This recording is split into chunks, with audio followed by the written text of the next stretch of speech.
Master Tainari! What is that? Is this Irminsul?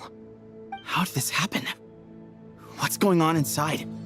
Luckily, we managed to evacuate everyone. What in the world was that? That was terrifying!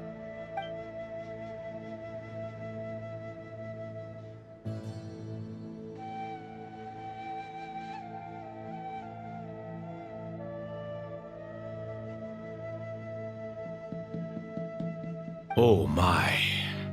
I understand now, Dendroarchon. You make yourself quite clear indeed. Not once over the millennia has Irminsul been so terribly afflicted as this. Please continue, Dendroarchon. Irminsul's root system is what comprises the ley lines. In the past, it has always been hidden away, going unseen by the general populace. But now, an evil intruder is making it reveal itself. It has become a tree of unbridled greed. A clear sign that a deranged experiment has advanced to a new stage. Blasphemy. From where I stand, an experiment in the name of blasphemy sounds rather improper. But if we are to honor Dottores' will, this is what we must do. The birth of this tree proves to me beyond doubt that this incident is connected to him. But to explain the situation in full, there is someone I need to tell you about.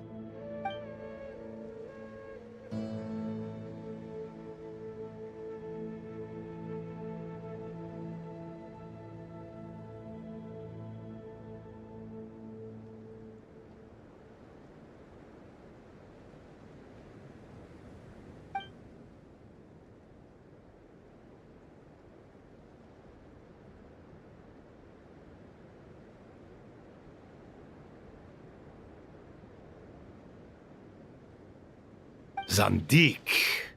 So it was him. I saw him in the desert once. A man of supreme arrogance. So this is where it has taken him. But didn't Dottore die and not cry? How is he still able to do all this? He must still have loyal followers amongst the Fatui. Even so, I'm still unclear as to how he has been able to wield such a profound influence over Irminsul. I can confirm that Fatui forces have arrived in Sumeru City. Furthermore, Irminsul seems to be undergoing some kind of mutation. Evil branches are beginning to grow. Things that do not belong to this world are slowly but surely materializing.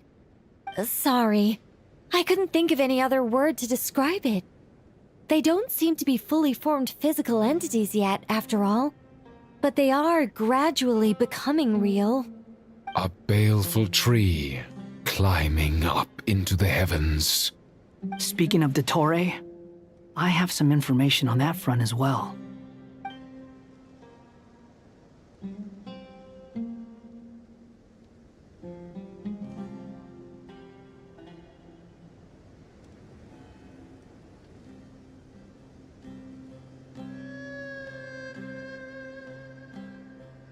I didn't think it was wise to state this out in the open. But my theory is, the mole wasn't cut off after he was caught. They wrote him off from the beginning. You mean, the Fatui never intended to follow through with him? Then why plant a mole at all? It's hardly a conventional strategy, and the rationale behind it is pretty twisted. But as it happens, I know someone who works exactly this way. And when it comes down to it, his goals are very simple. He just wants to confuse people, so they can't figure out what he's up to. He's been a collaborator of Dottore's from the outset. That fact alone confirms that Dottore is involved with this somehow.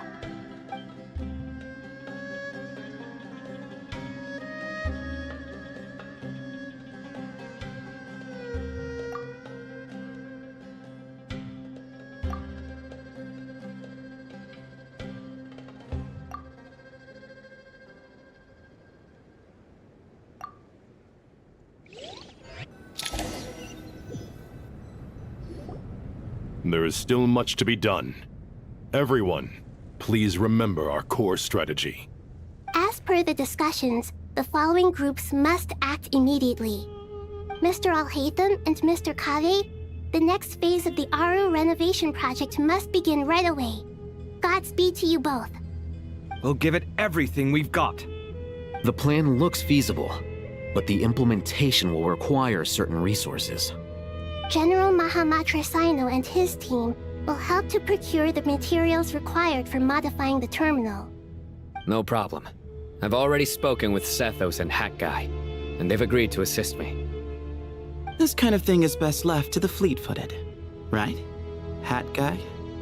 If it's efficiency you're after, we're the right people for the job. Following up on the elemental energy amplifier we discussed, Miss Dory, I assume you're the one most familiar with the status of this project. Aside from the Dendro Archon, of course. Yep, that's right. Leave it to Lord Sangama Bay. Got it. Well, I'd like Madame Farazan, Kale, and Nicole to support Dory on the technical side. You can count on us. Will do. Rest assured, I'll take good care of Kale. Dia, Candace, and Nefer, you'll be in charge of negotiating between the various parties. I trust you remember our goal. You bet. We can handle it. Good. I believe that covers everything. Tainari will provide ad hoc support as needed, if that's okay. Poor Tainari. Must be tough being Nephis' student. Getting bossed around all day, every day. Hey, don't try and drive a wedge between us, you old rascal. All it says to me is that Master Nephis has faith in everyone's abilities. While I'm nominally here as backup, I doubt there will be many situations where my help is needed. Exactly. Finally, Traveler, you and I will head to the border between Sumeru and Natlan. Once that task is complete, I'll be asking some of you to accompany me to the Eternal Oasis. The Eternal Oasis? I thought that was just a legend. So it does exist after all. Regarding your trip to Natlan, under normal circumstances, a meeting between our two nations would be a far more formal affair. Unfortunately, Sumeru is all but completely cut off from the outside world at present. So regretfully, we won't be able to give the Pyro Archon Mawika the grand reception that she deserves. My apologies for the inconvenience.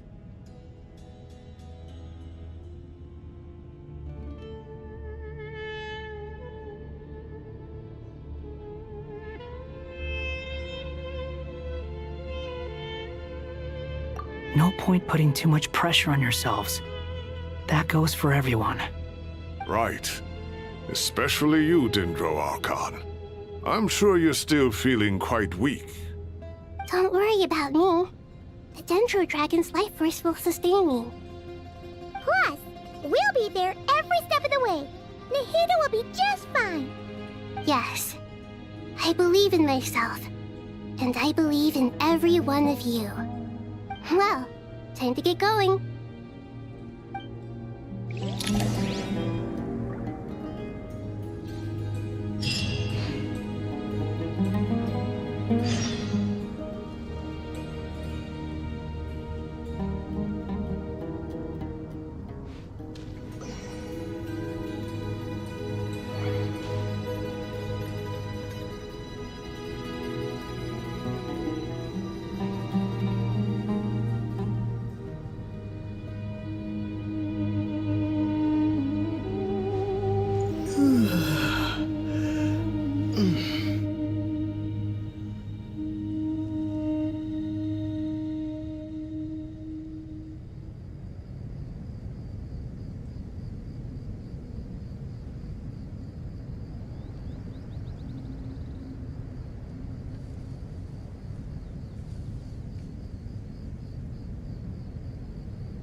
To what extent we can implement the final plan depends on how successfully the Akasha can be modified and configured.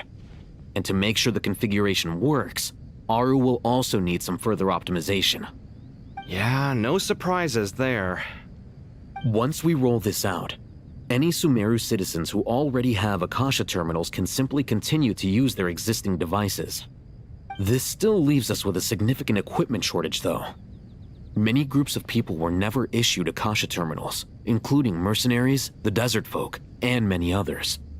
We'll need a supply of rare materials for the renovation of Aru and the production of new terminals. Right now, the best place to source these locally is from the primal constructs within King Deshret's mausoleum. Time is not on our side here. It's gonna be a race against the clock. The Aru merge and renovation project will have to be carried out by you two. Everything's riding on this, so failure is not an option. Best of luck to you both. As discussed, General Mahamatra Sino and Mr. Hat Guy will source the required materials. Mr. Sethos is quite familiar with the layout of King Deshret's mausoleum. With him accompanying them, things should go quite smoothly.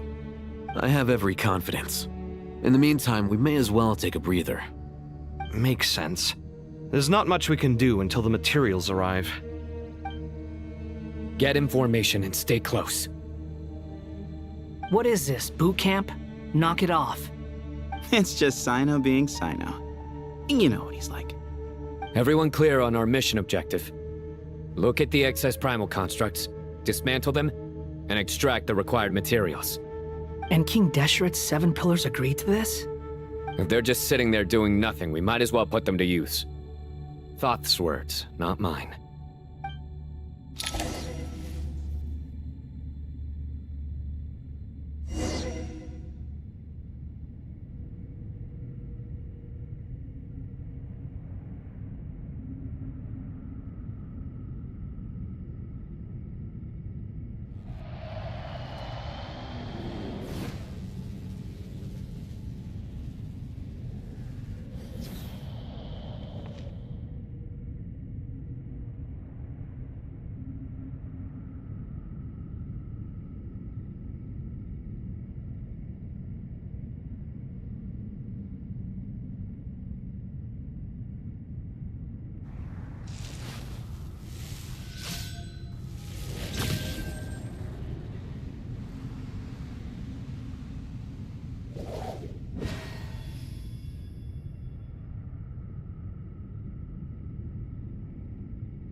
Luck can swing the results of a single game, but it's bound to run out sooner or later.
Wretched vermin! The wind rises. Move or be moved! Excuse me?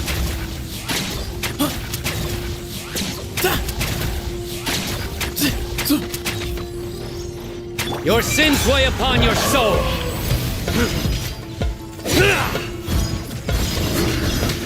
You stand condemned! Your penance is due!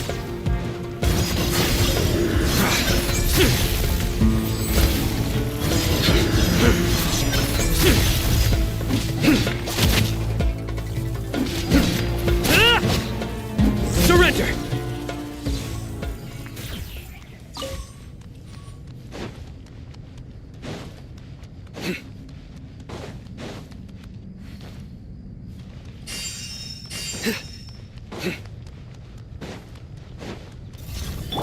Give me some space.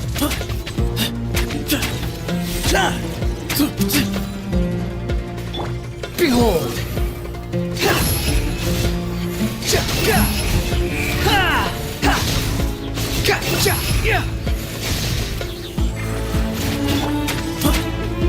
Way ahead of you. Go to Al Akbar. Futa! Cry louder! The wind rises. Nowhere to run! Judgment is upon you!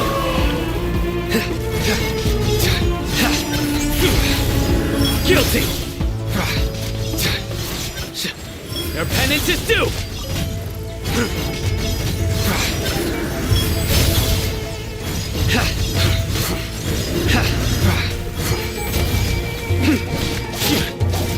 Give me some space.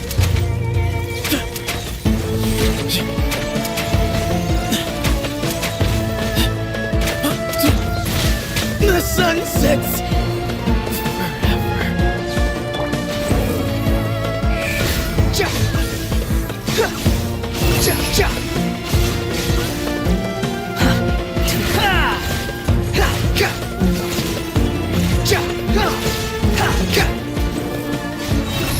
Know your place. These devices should still be usable even though they're broken down. Let's take them back for the others to review.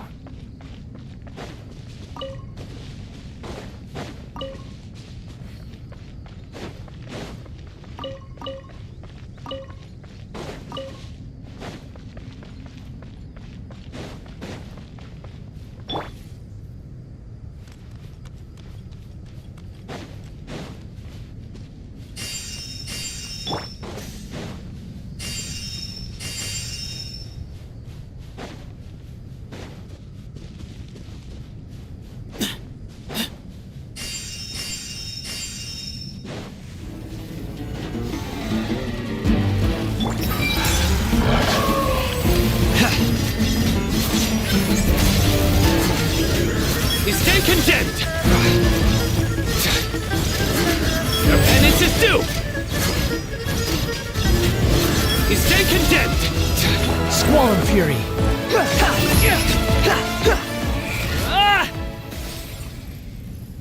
How many do we need again? Enough to make an Akasha terminal for everyone who doesn't own one.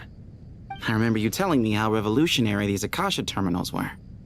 You've used one before, right? The Academia declared the Akasha to be the most powerful and comprehensive wisdom dissemination system in history. That should give you an idea of how powerful it is. Certainly sounds impressive. Neither Hat Guy nor I have ever had an Akasha terminal. Well, if it all goes to plan, that's about to change.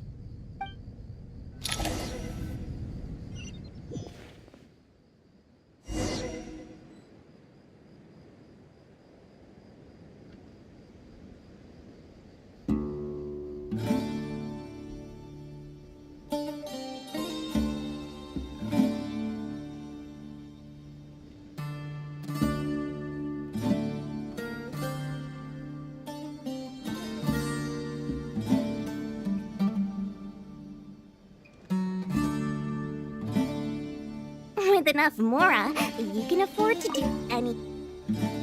Oh, goody! Thank you so much for handling the delivery. What a long way it was. you've really outdone yourselves. I'm well aware what a bumpy, dangerous journey it must have been.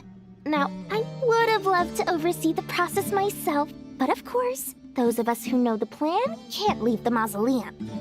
Oh, trust me, I'm patting myself on the back for my assembly work here. Simply flawless work. But will you really be needing all of this? According to our plan, yes, this is the quantity required. I have no complaints about the quality either. Only the price. So expensive. I heard you covered a lot of the funding out of your own pocket. Oh, that's an exaggeration. The academia provided most of the funds. I just offered a small token of my goodwill. Of course, the real tragedy is how little profit I'm making on this. You know, it's a serious crisis when you can't even make money out of it. It's really quite a beautiful design. And I'm intrigued by how such a diminutive device is able to output the power of the Light Realm. Did you attend the lecture on Light Realm energy, Madame Farzan? I don't believe I saw you there. Of course I attended. I was just a little late, so I had to listen to the whole thing from outside the back door. Anyway, I have a perfectly good understanding of Light Realm, elemental and abyssal energy, as well as the relationship between the three. Good to know. Master told me in private that the conversion process between Light Realm energy and elemental energy involves highly classified knowledge that shouldn't be disseminated too widely. But even so, the scholars still shared said information. Well, you can't enforce a rule that everyone breaks. Is that the idea? At first, the Dendro Archon was reluctant to explain it in great depth for safety reasons. Later, she came to terms with it and simply informed my master that we would all have to face the question of survival together. To protect someone from such dangers means keeping them in the dark, but for someone to know and embody the wisdom within, they must understand its very essence. It's an information hazard. We're exposed to danger just by knowing the facts, and just like bait, it lures us in by offering us the solution to our problems. But if you're not careful, you'll end up pursuing it down a dark path. A tricky problem. But today, this big problem has been broken down into many smaller, more trivial ones. What do you mean? Ah, I get it. For instance, you and I share secret knowledge, while she and I take on the risks of life, death, and fate. Something like that? Hey, what?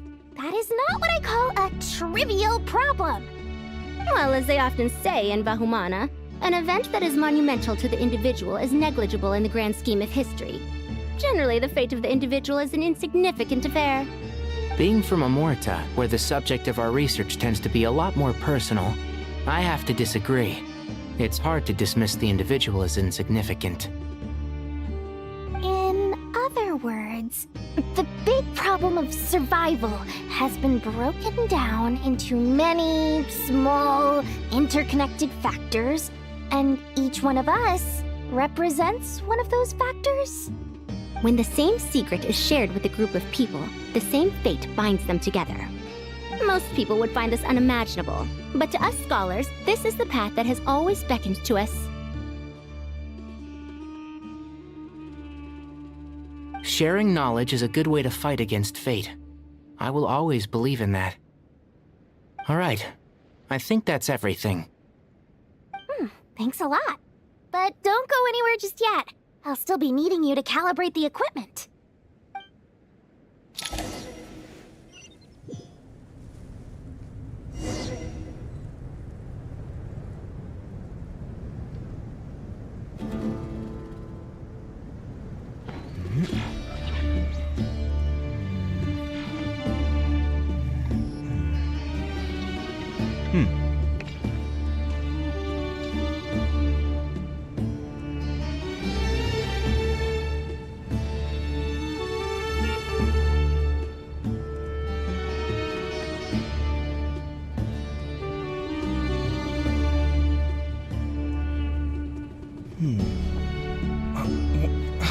Where's my key?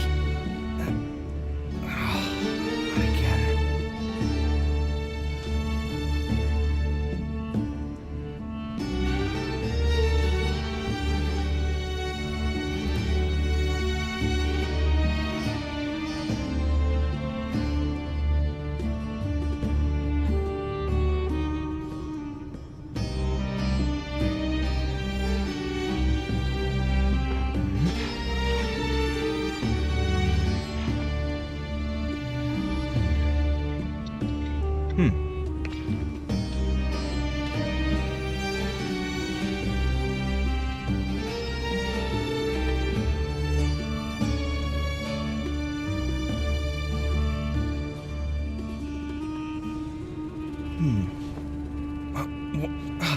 Where's my key? Not again.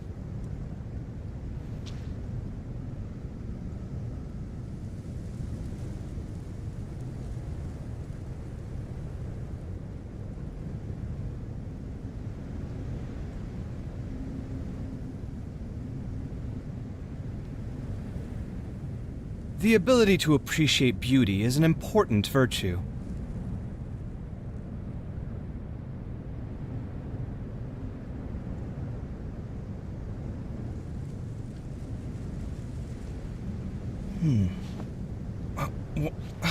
Where's my key? Not again.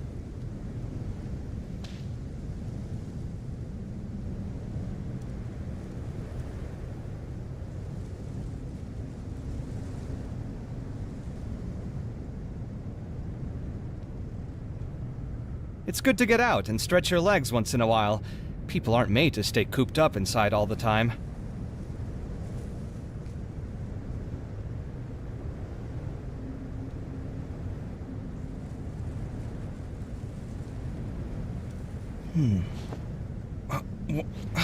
Where's my key? Not again.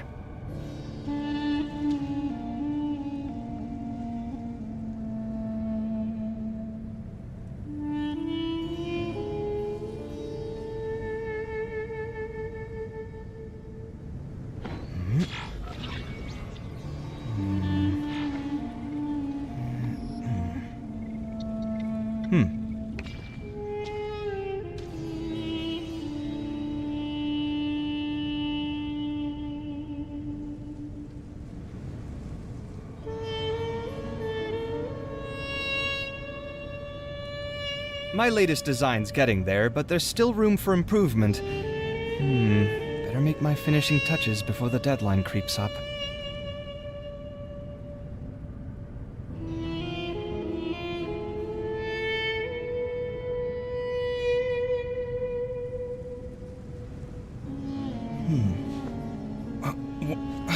Where's my key?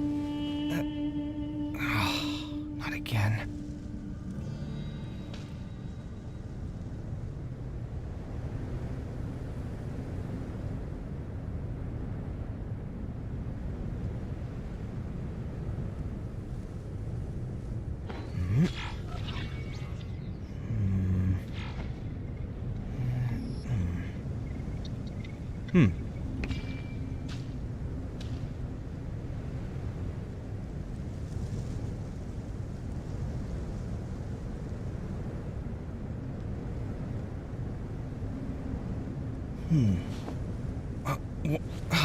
Where's my key?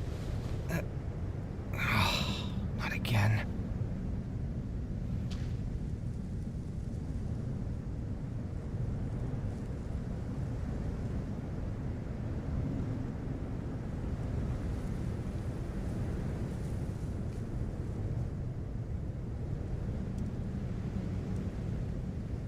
It's good to get out and stretch your legs once in a while.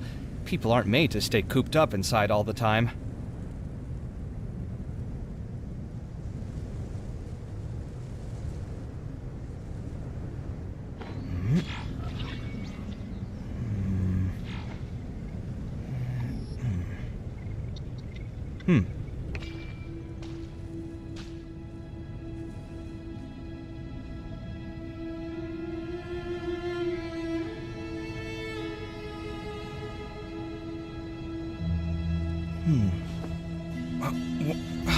Where's my key? Not again.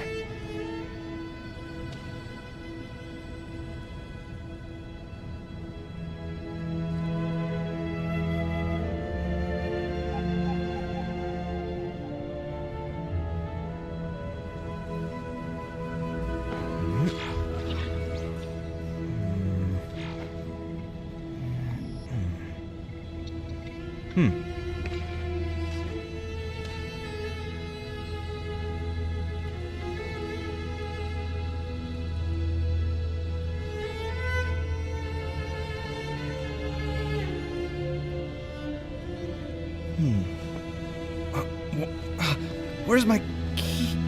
Not again.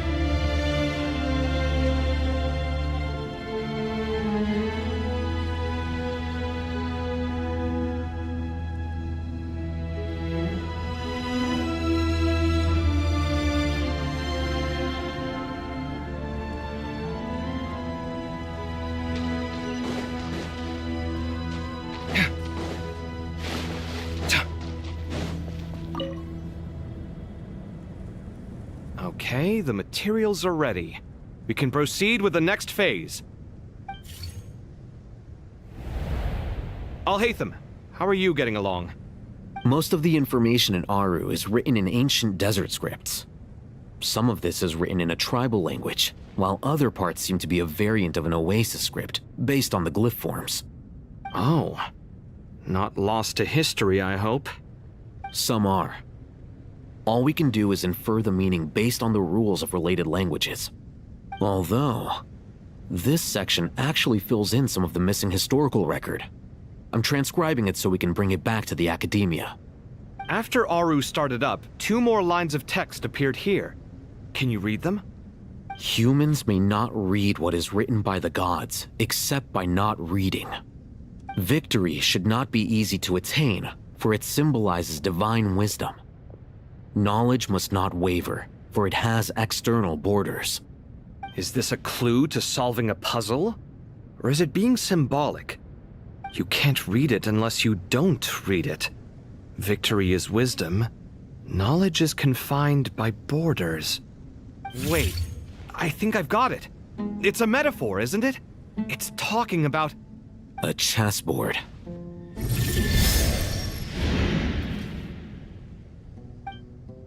You were right. The youth of today are skilled at solving riddles. Have the secrets buried in the desert not been unearthed over the years all the same? Since Aru is a place reachable through wisdom, this day was bound to come sooner or later. Oh, I've always been against overly cryptic sentences. Don't you get tired of reading and writing all that? Ah, it's you 3. Just in time. We've been delving deep into Aru, and now this board has appeared. I've heard this was how you'd while away your free hours. You must be quite the experts by now in that case. It is true. King Deshret's chess games are some of the most well-loved of all his wonderful creations.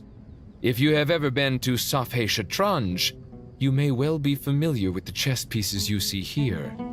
Is this chessboard supposed to be another visualization of the interior of Aru, then? Naturally. Visitors, everything is ready. Only by completing the challenge on the board in accordance with the rules will you be permitted to overwrite Aru. 1 second. It's not dangerous, is it? Dangerous? Why, yes, of course.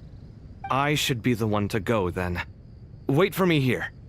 Sounds like the self-confidence of our present company has rubbed off on you. Don't be ridiculous. I'm your upperclassman, and that means I have to look out for you. I appreciate the sentiment, but a game of chess typically requires 2 players. Besides, I'm sure they won't let things get out of hand. Keeping things relatively safe is in your best interest too, isn't it? Fair enough. I mean, you guys are controlling the difficulty, so please don't go too hard on us, all right? Ah, but Bennu said he wanted to put some respect into these whippersnappers. All right, all right. Thank you. Obviously, we'll still try to be careful. This doesn't seem like ordinary chess. Is the goal to defeat the opponent? No, you must enter the board and pass the trials we have placed there. Ready? Let's do it.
The first trial is posed by me.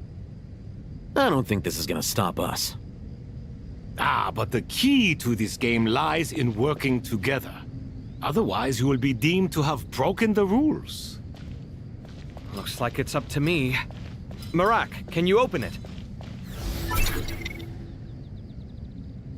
King Deshret's favorite primal construct, living on in suitcase form of all things. Amusing.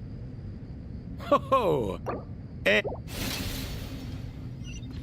The first trial is posed by me. I don't think this is gonna stop us. Ah, but the key to this game lies in working together. Otherwise, you will be deemed to have broken the rules. Looks like it's up to me. Marak, can you open it? King Deshret's favorite primal construct, living on in suitcase form of all things. Amusing. Ho-ho! Excellent work.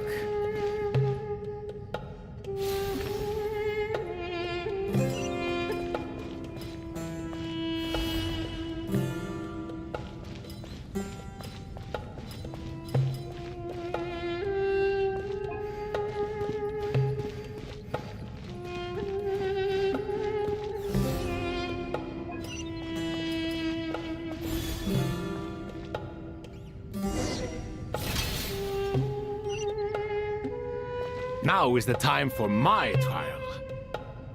Now, don't be nervous. I'll make it nice and easy for you. Really? Thanks in advance. We appreciate it.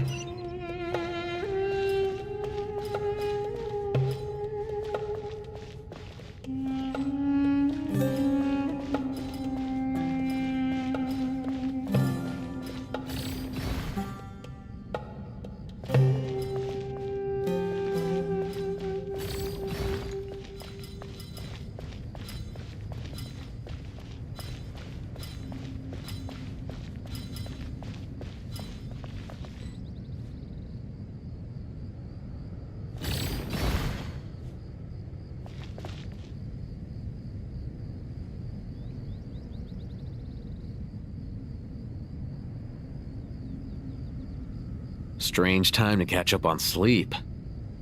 I'm not sleeping, I'm thinking! It's not that simple, you know.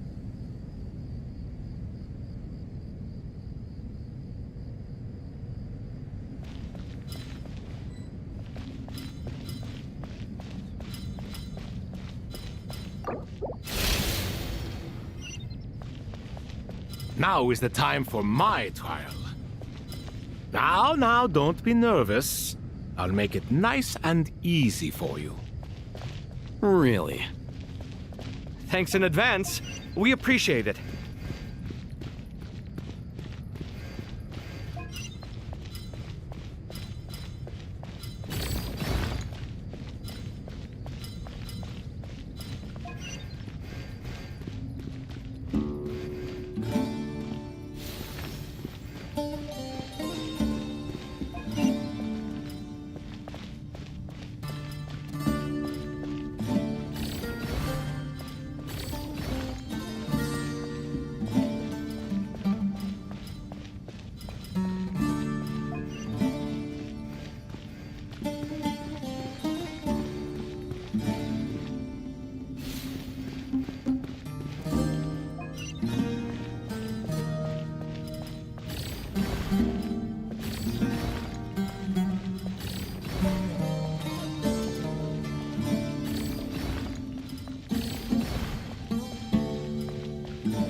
Ibis King, don't you think this all rather inappropriate? You may as well be handing them victory on a silver platter. Do not expect me to follow your lead. Ha! Suit yourself.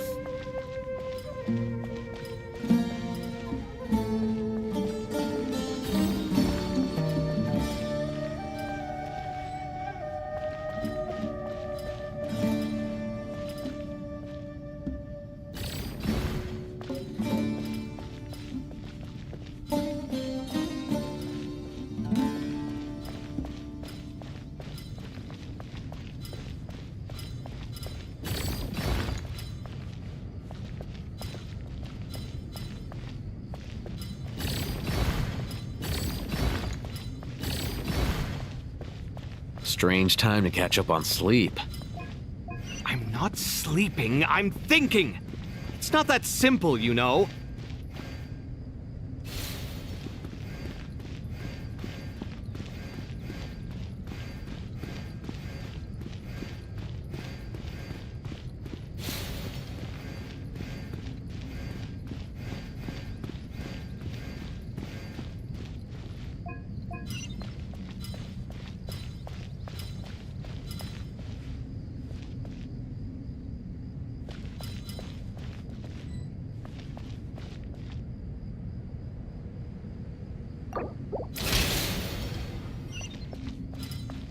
Ibis King, don't you think this all rather inappropriate?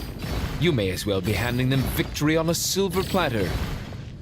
Do not expect me to follow your lead. Ha! Suit yourself.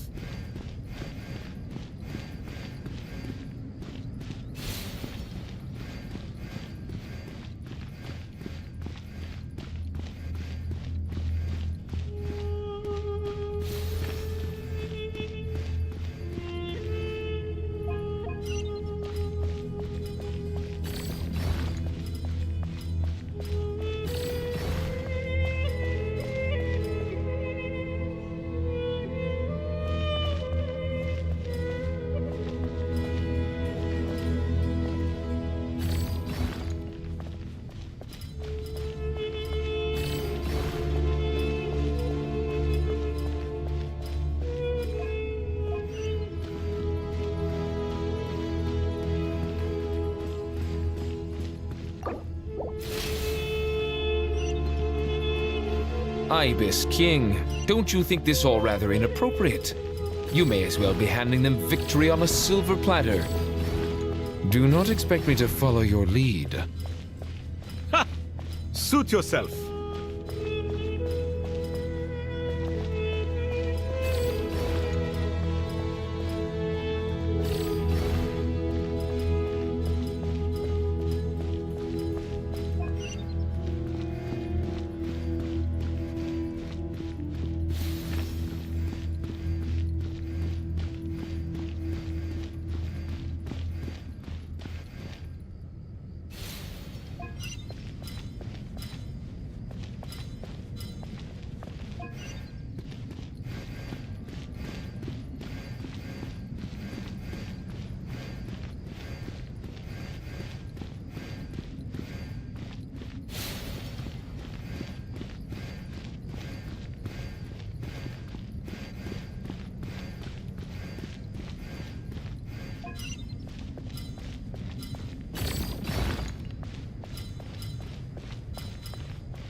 Done.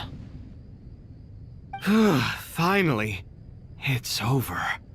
But seriously, that was incredible! Standing on the chessboard felt completely different from standing on solid ground. And also... Oh, sorry.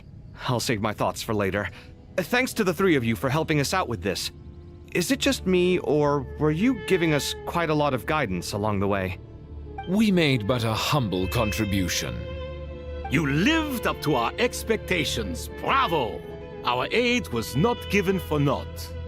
In addition to the existing functions, I'd like to ask you for another favor. Since Aru's interference shield can cover the entirety of the mausoleum, it should be possible to extend its range even further. Perhaps you can find a way. So, building upon the existing functions to... Ah! I'm with you! Imagine for a moment. What would the ideal outcome look like if this function were compatible with the devices? I agree. This is the best solution possible. Please, everyone, we beg you to help us. Me, oh my! Well, since you ask so very nicely, I suppose... Goti? Croco? What do you say? Naturally.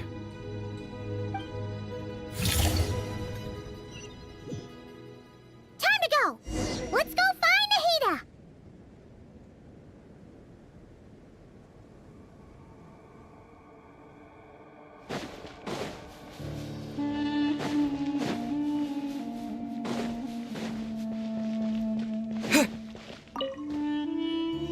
There you are. Miss Nicole truly is an angel. She shows great wisdom in guiding others, and she has already sent word to Natlan on our behalf.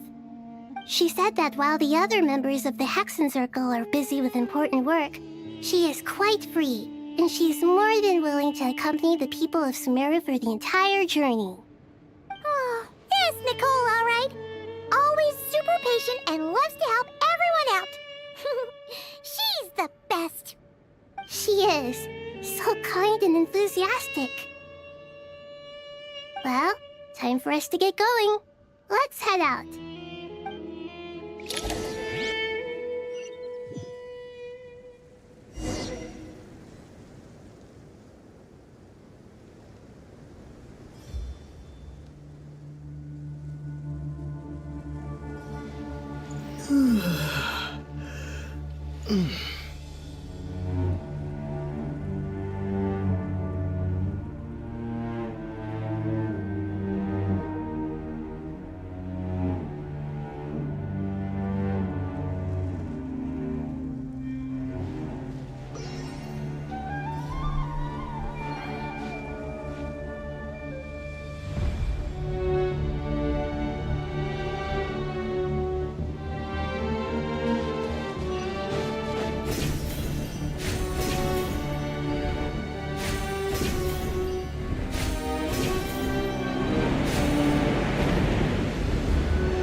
This should be one of the closest places to Natlan in all of Sumeru.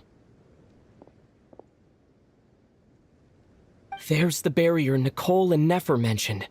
It completely cuts this nation off from the others. But why? Why separate you from the rest of the world now, specifically?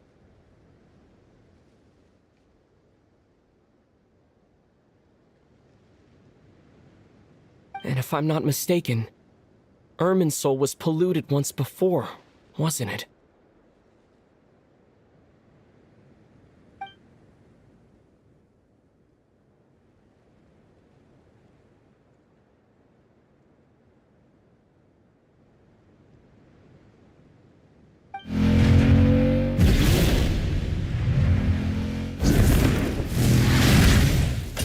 Good question. I'm wondering the same thing myself.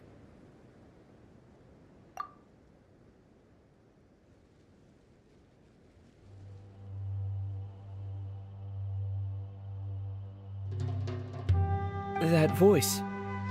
Mawika! You got here pretty quickly. Hello, traveler. It's been a while.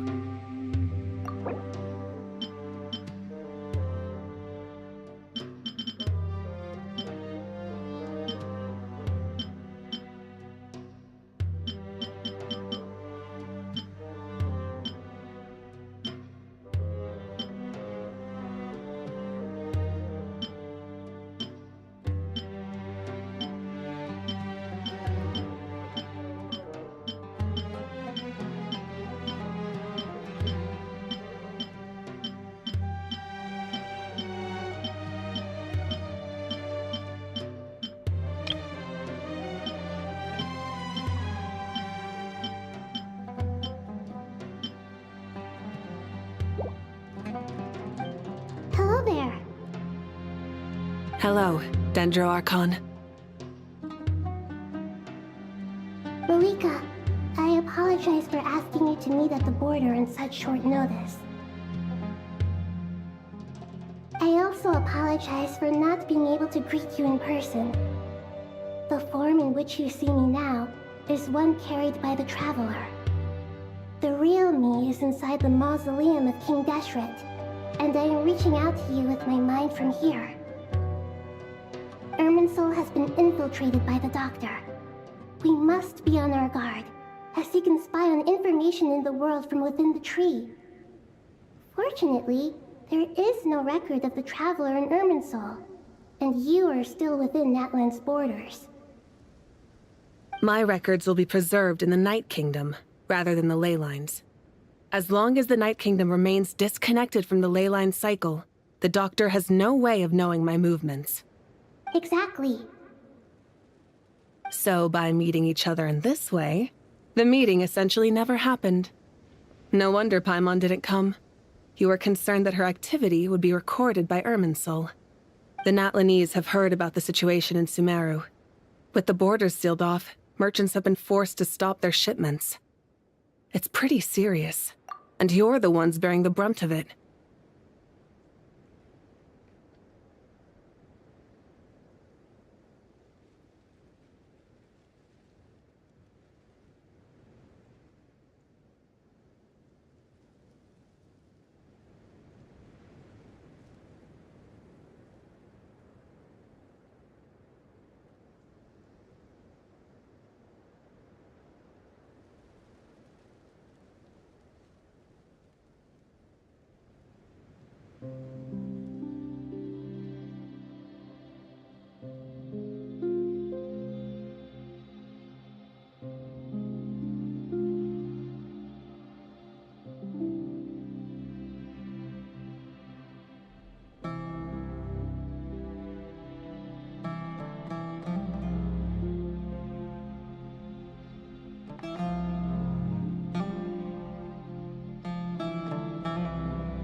I'd like to address the question you raised at the beginning.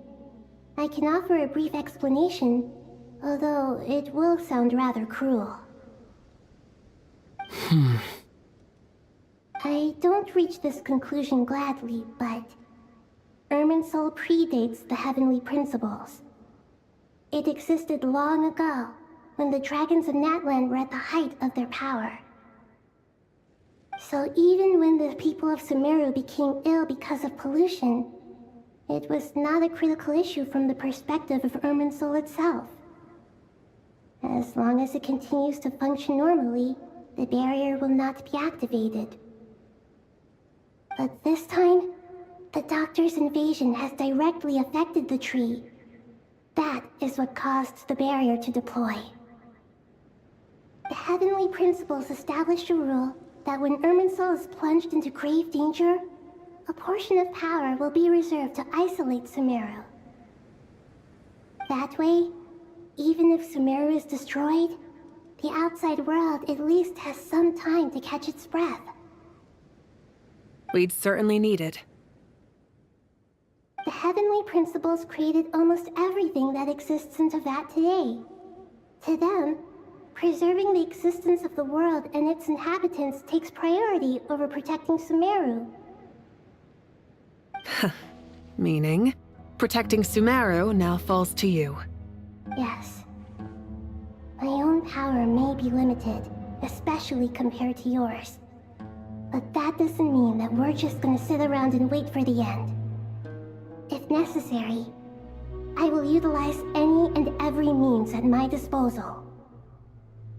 Nicole of the Hexen Circle didn't say exactly what this meeting was about, but after hearing everything you've said so far, I think I can guess where this is going. That's right. Nahida and I discussed it at length. We both know how presumptuous this is, but... You need the Pyronosis, don't you? Yes, you guessed correctly. Originally, I only intended to borrow it, but the situation is far graver than I foresaw. So instead, what I ask of you is to please give the Pyronosis to Sumeru. Why do you sound so nervous? There's no need to be shy. Surely a gnosis is pretty important to a god. I guess, but it's not as if losing it would suddenly render us powerless. But I'm sure you don't need me to tell you that. With all the nations you've traveled to, and all the gods you've met, you must have realized that by now. As far as I'm concerned, a gnosis is basically an elemental energy enhancer. But I don't usually use it. You know me. I like to think I'm pretty strong without it. Yeah, not about to dispute that. So you see, you don't need to sweat it. Here, take the Pyronosis. Huh? Just like that? Uh-huh, just like that. To tell the truth, I've always toyed with the idea of giving it to someone who needs it more than I do. I know you accompanied Nahida here to try and increase the chance of success. It's a good thing you did, because your involvement is one of the main reasons you've managed to persuade me. Are you sure about this? Handing over your gnosis just because of me? I won't try to quantify it, but trust me. Handing over the gnosis to Tumaini is far from the craziest idea I could think of. Besides, even if you hadn't come here personally, I think I still would have agreed to Nahida's request. Irminsul doesn't just affect Sumeru. It impacts all of Teyvat. I know all too well how difficult it can be to protect the things you care about. So logically, morally, or however you want to cut it, helping you is the right thing to do. You don't need to tell me the specifics of your plan. Where the gnosis is involved, the tighter the secrecy, the higher your chances of success. Malika, my heartfelt thanks go to you and the people of Naplan. Don't mention it. But now for the hard part. How do I actually give it to you? The Irminsul barrier is right in the way. I have an idea.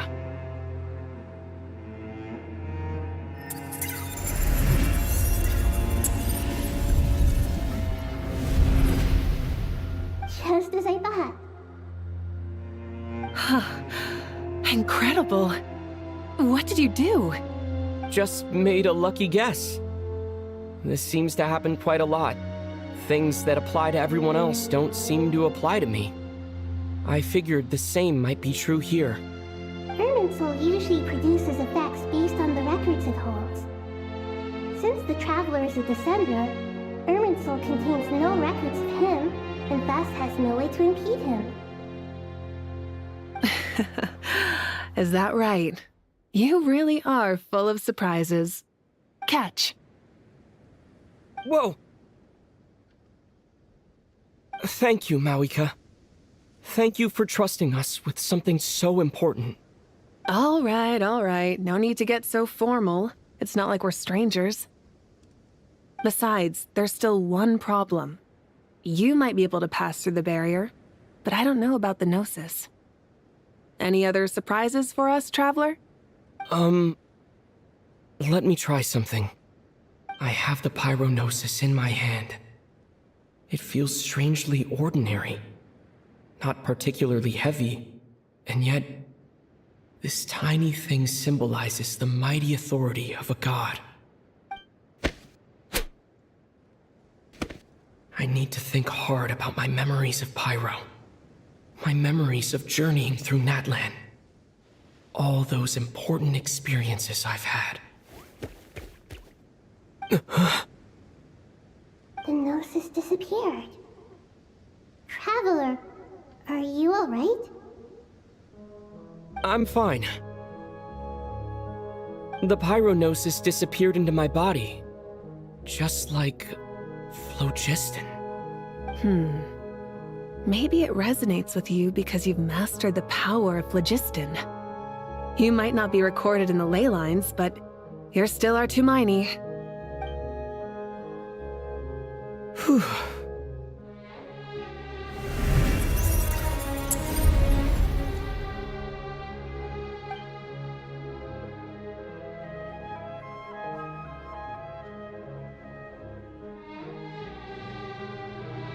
Please allow me to express my gratitude once again, Malika. Pleasure. Well, I've given you all the help I can. The rest is up to you. Good luck. We won't let you down. Yeah, we aren't about to lose.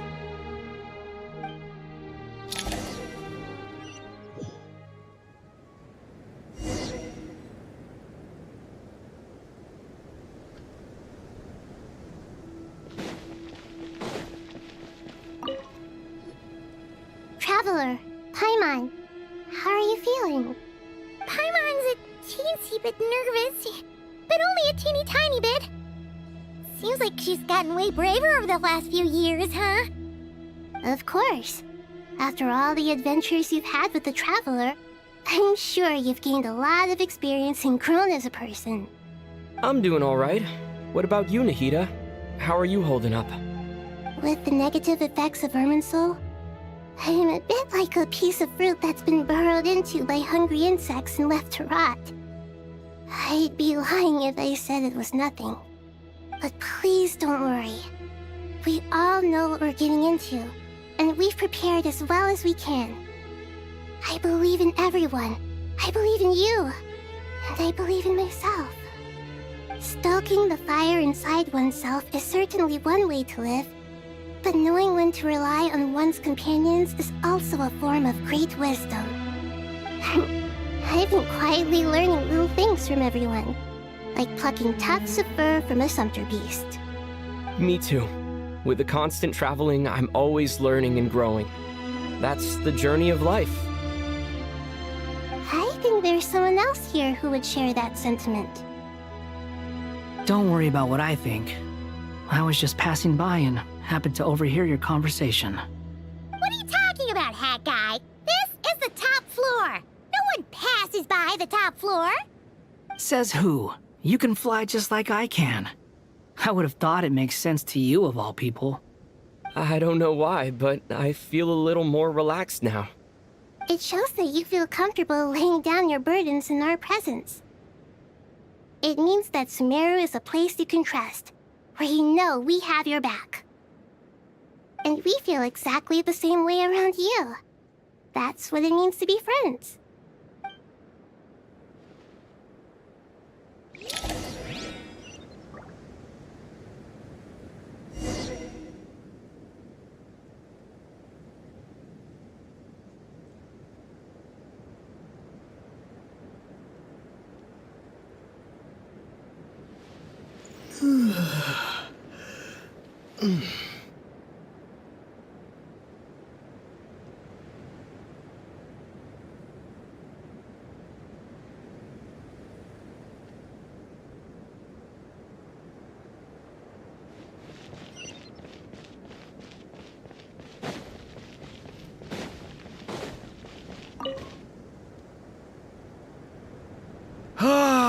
It's finally done.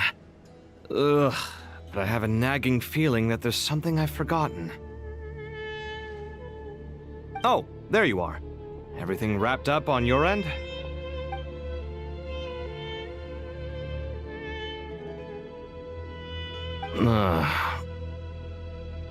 Okay, fair enough. That was a pointless question. We were working in tandem, after all. You must really be exhausted. Well, it's been a busy day for both of us. When work ends, you clock out. No looking back. Yeah, we're definitely due a break. Probably a little late to start drinking now, though. I'll stick with water. Here, this one's for you. Thanks. You want a bite to eat? I can grab us something. Or wait, I think there's a stove nearby. Let me take a look. Are you nervous? A little, yeah. Unlike you, it seems. How are you not feeling at all nervous? Because everything that happens next is beyond my individual control. I don't worry about things I cannot influence. What do you mean, cannot influence? You're the one who came up with half of the strategies we ended up using. There's only so much I can do. I was only doing my duty. Was it like this last time, too? You mean with Azar and his accomplices? Yes and no. The situation back then was easier to control, but we weren't as prepared as we are this time. So the enemy is stronger, but so are we. I still vividly remember the way you interrogated me in the library after the fact. Where were you when Sumeru needed you most? If your memory is so vivid, you might also recall that it was you who came looking for an argument. You're often the one who initiates these things, you know. I came for a conversation! I didn't know it was gonna turn into an argument! Anyway, at least I showed up this time. So, what do you think? What do I think? I think we're certainly better off for it. It's good having me around to help out, huh? Absolutely. As a citizen of Sumeru, you displayed a remarkable sense of responsibility in the face of disaster. Certainly feels that way. I just shudder to think how the world would have ended up if we hadn't gotten control of the situation. So, do you think this is what impending disaster looks like? The sky is so clear, and there isn't a whiff of decay or destruction in the air. It's hard to imagine that the fall of humanity could happen on an ordinary day like this. Awful things happen all the time. Sometimes people can stop them, and sometimes they can't. What you and I have done is increase our chances of stopping this one. Lofty ideals may provide no defense at all against nihilism, but perhaps little decisions can. Oh, nothing. It's nothing. I hope everything works out tomorrow. It will. As long as we stick to the plan, our chances of success are good. It's really strange. You're my junior, yet you always seem to act more like an upperclassman than I do. I think it's mostly a matter of temperament. Ugh. Walked right into that one, didn't I?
We'll make our move after sunrise tomorrow.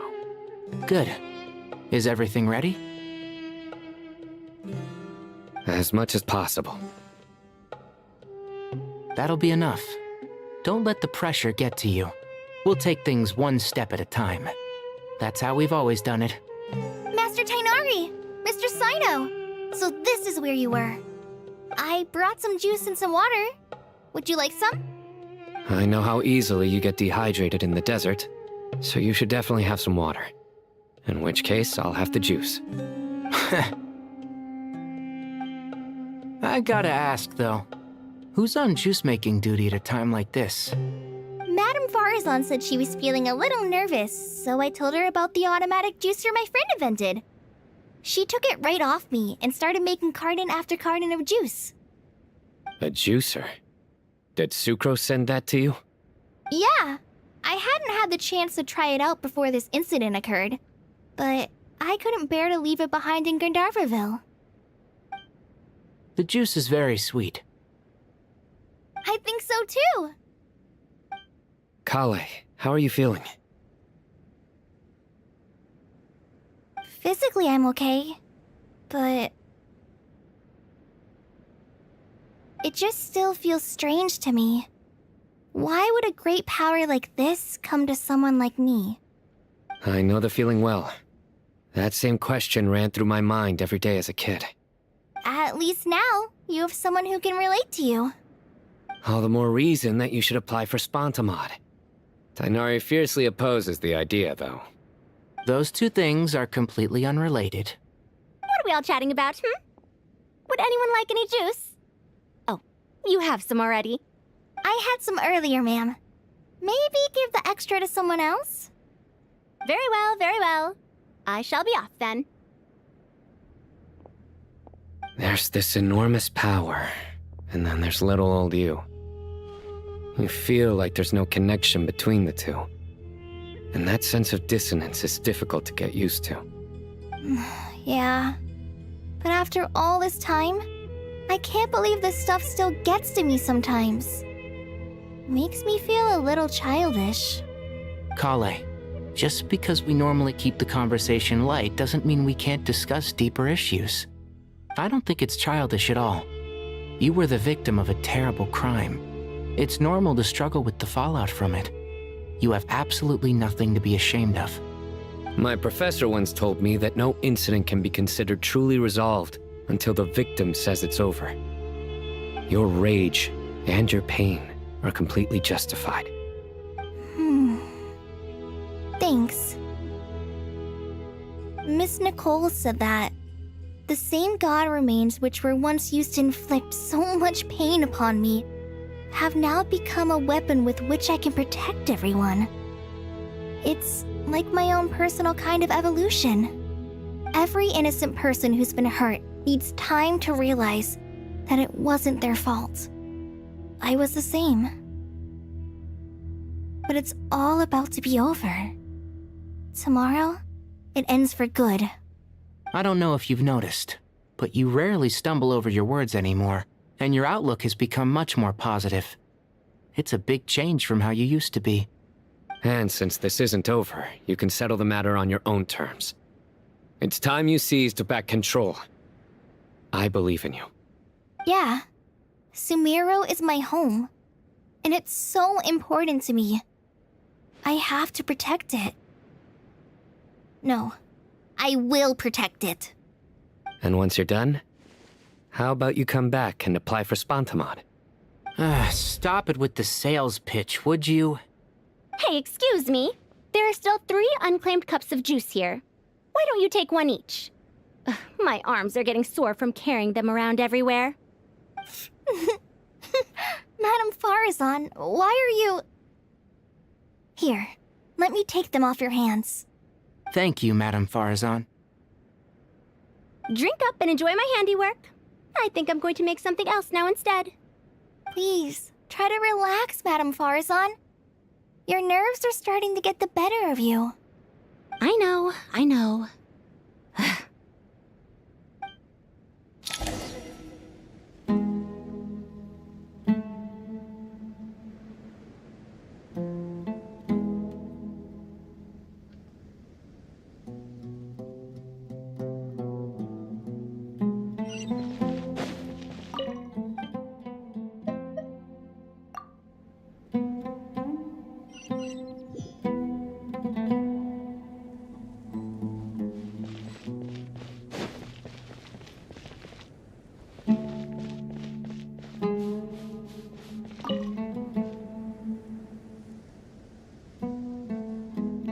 something on your mind, Miss Nefer? Nothing in particular. It's just... right now, the future feels strange and unfamiliar. But the future has not yet arrived. How can you say how it feels? Some people know that there's an impending disaster. Others remain blissfully unaware. Each group is imagining an entirely different future while walking towards the same one. But when they get there, they'll still find they feel differently about it. People are shaped by their circumstances. Different circumstances create people with different perspectives. I've always found the perspective of the Vahumana Darshan to be a particularly incisive one. Even at the height of the crisis in Nodcry, people held diverging opinions. But things are different this time. Indeed. Regardless of faith, gender, wealth, skin color, or eye color, everyone in Sumeru knows what will happen tomorrow. The world has never been an especially fair place. Yet now, against all odds, a moment of unprecedented unity and equality is about to take place. It's fascinating. If only my father could have lived to see this era. Era. To me, that term represents a much greater span of time. It can be an unsettling word. I would even say I'm afraid of it. Do angels even feel fear? Yes, at least I do. I fear the gap that grows wider with each passing day, and the never-ending flow of time. Time renders all memories insignificant, and reduces all splendor to nothing. But those memories are the one thing I do not want to lose. You're very human in that regard. If angels draw too close to humanity, our wings burn away in the bright flame of awareness, and we fall to the earth. After spending so long among humans, I have lost much of my former glory. Maybe that's a good thing.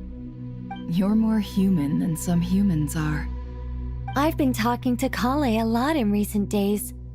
We seem to be in completely opposite situations. I suppose that makes us good case studies for comparison. Case studies for who? Myself, I suppose. After comparing the two of us, I suddenly discovered that I desired more than before. It was a gentle, pleasant sensation. Just as most people pursue glory and miracles, I too am pursuing miracles of my own. Guiding humans to make the miracles in their hearts a reality. That is my miracle. It doesn't sound so bad, does it?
Look at the time. I should head back.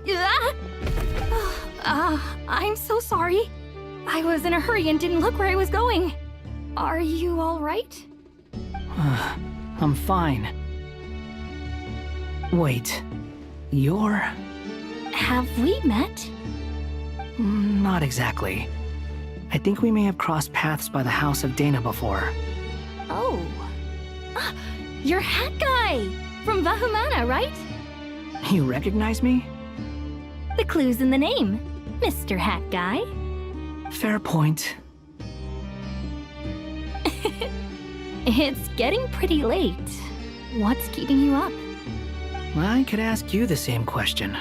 If I'm not mistaken, all the workload for the Ratawa Darshan wrapped up a good while ago. Well, I have something of a background in Satyavada life, so I was helping the Dendro Archon make some preparations. But I must have lost track of time. Did you find the experience enlightening at all? Honestly, it was tedious and uneventful at first. But eventually, I think I did sense some profound truths. But they also brought a lot of suffering with them. I was told that I even shed tears while I was meditating, though I have no idea why. Sorry. I hope I'm not scaring you. Not at all. It just proves you're very accomplished in your research. Good night. I wish you all the best for tomorrow. Thank you, sir. You too.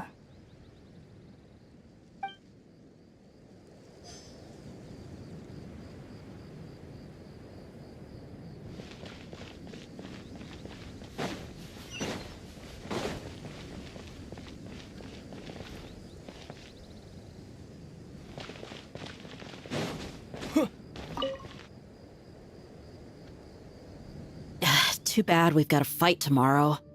I could really do with a stiff drink. Let us pray instead. Prayer. How nostalgic. Lord Sangama Bay. Came to get some fresh air too, did ya? That's right. Actually, I was hoping I might run into you, Dia. I wanted to let you know that I've stocked up on that perfume you said you were so fond of. No, really? I'll take 2. Any chance of a friends and family discount? I knew you'd ask that. And I'm afraid to say that... Surprise! It's free of charge. That's very generous of you, Lord Sangama Bay. Does this mean you've made a fortune in Nodcry? Nope. Turns out, it's not that easy to turn a profit there. I even ran some assorted losses. But anyway, that has nothing to do with why I wanted to give you and Dia a small gift. Remember that merchant caravan you two rescued in the desert last month? That was transporting my goods! No way! I had no idea that was your shipment. Explains the, eclectic mix of goods, though. Lord Sangama Bay's investment in the desert and generous stockpiling of goods has helped many people over the years. The shelters you funded especially have made life a little easier for the children and the elderly. Wait, how did you know about that? Oh, I see. Nefer told you, didn't she?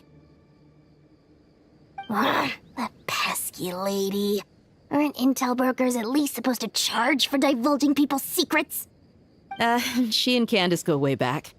It's normal for close friends to share things you wouldn't tell to everyone else. Sure, but why did they have to be things about me? That's how Nefer shows that she cares. She wishes for all of us to know what a generous person you truly are. It must be hard trying to make a living far away from home. Just because we can tell what kind of person you are doesn't mean everyone else can. Well, maybe her intentions were partly good, but I don't think that's the full story. I'm sure she enjoyed knowing how much it would annoy me. I'm telling you, Nefer's got a mean streak. Definitely with you on that. Does praying help you stay calm? Defending one's home is a just cause. My heart is filled with a mix of anger and hope. Anger. You know, being able to get angry is a good thing.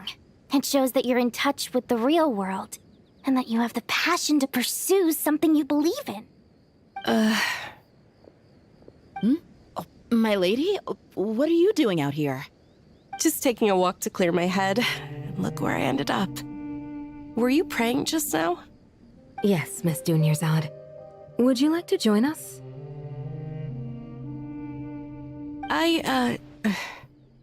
Come on, it's fine.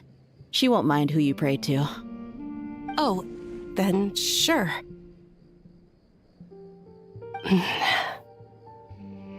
I remember you, Miss Dunyarzad. You visited my shop before. If I recall correctly, the god you worship is the Dendro Archon, correct? That's right. She is such a gentle and kind god. But to me, she is more than just a god I worship. I see her more as a friend. And so do many others. She's not some almighty god who reigns on high, but a genuine friend. Agreed. She's a wise teacher and a good friend. I spoke with several people during the evacuation. Everyone's aware that tomorrow's battle is one that ordinary people can join too.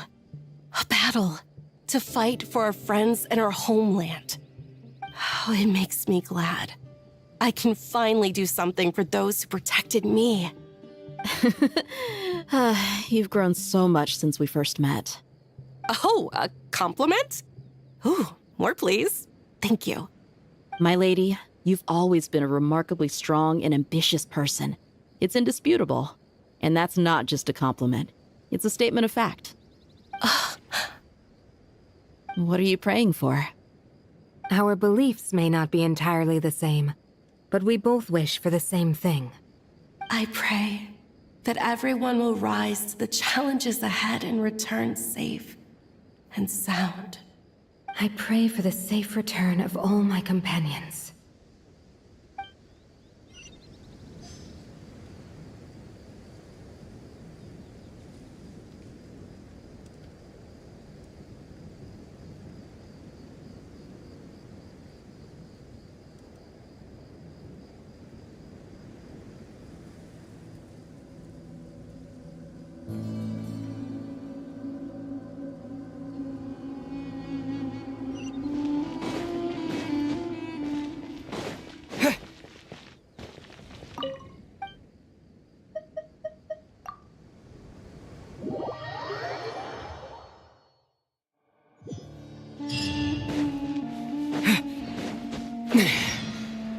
Time to go! Let's meet the others at the mausoleum of King Deshret.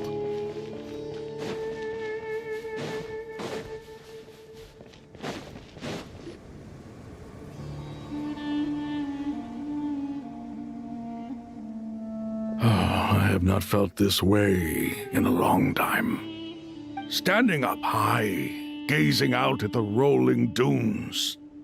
One cannot know what freedom truly means without first losing it. The golden slumber truly lives up to its name as a dreamland. Though desert sands exist there too, no mirage, no matter how glorious, can compare to true beauty. Dendro Archon, what is on your mind? I was wondering whose counsel I should seek on the questions in my heart. What kind of questions? So many. More than can be put into words. As I once said to a friend, we look, we see, and we comprehend. But the question still troubles us. What are the many disasters that this world faces, but the sum of all irresolvable questions? The biggest question you should be asking is how to seize victory. Yes. Although, I would express it differently. I must not fail. And so the question I am most curious about now is whether the path to victory will be an arduous one. What we declare to be a young sapling, we may, in fact, find to be a towering tree, if we would only cast aside our ignorance and look beyond the veil of time to see her true form. Nahida! We're here! Just in time. My preparations are almost complete. Ready when you are. We're here too. Miss Nicole! Miss Nicole! You run so fast! I thought I'd get a lot of exercise as a forest ranger, but I can barely keep up with you. Sorry, I got a little carried away. Lesser Lord Kusanali, the equipment is ready, and the modifications to Aru are all complete. As discussed during our meeting, Accessing Irminsul via the Akasha is no longer feasible at this stage. There are other options, it's just they're a little more extreme and more technologically demanding to implement. Maybe you should take it from here. The architecture and functionality of the Akasha terminals overlap considerably with Aru. There is reasonable evidence to suggest that one was developed based on the other, or that they both utilize technology of the same origin. As long as the transplant and merge operation succeeds, Aru should theoretically work on a scale greater than the Akasha and approximately equal to Irminsul. It will become the largest active computing device in all of Teyvat. A system this powerful is capable of a lot of different things. In the past, the Akasha was primarily used for one-way information transmission, but I suspect it could also serve as a central bridging hub. In the pursuit of greater knowledge, some scholars have attempted to connect their consciousness to Irminsul through the use of terminals, incense, and meditation. Correct. In academic language, scholars who reach that stage are said to have entered Satyavada life. Hypatia has performed this practice many times in the past, and she was once under my care for a period of time. Right. And this at least proves that there is a zone within Irminsul that can be connected to. That's right. Providing wisdom to the people is one of the very reasons for Irminsul's existence. I think I understand where you're going. Please, continue. In that case, I'll skip to the conclusion then. We need to further modify Aru, merge it with the Akasha, manufacture terminals, and distribute them to every single person we can reach. Every person? Even the desert folk? Yes, everyone. I've already calculated the amount of raw materials we need. So you mean we're going to get new Akasha terminals? Yes, but this time the people of Sumeru won't be using them to acquire knowledge, just to connect to Irminsul. That's the key. When we evacuated the city, we brought all the important assets from the House of Dana, in case we ended up needing them. Fortunately, this included the Akasha system's main terminal. We've checked all the relevant records, and one thing is certain. Nothing like this has ever been done on this scale before, so... Everyone in Sumeru is part of the plan. Whoever controls the people controls the situation. Since this function of Irminsul was introduced, it has only ever been made available to scholars, who don't constitute a particularly large group of people. But by expanding the scale to include all the people of Sumeru, all the individual connections will stack up to create a significant load on the system. Under normal circumstances, Irminsul would be able to cope with the additional load. But with it already being under strain from other activities, its remaining capacity is limited. Thus, it might be possible to shut it down completely by overloading it.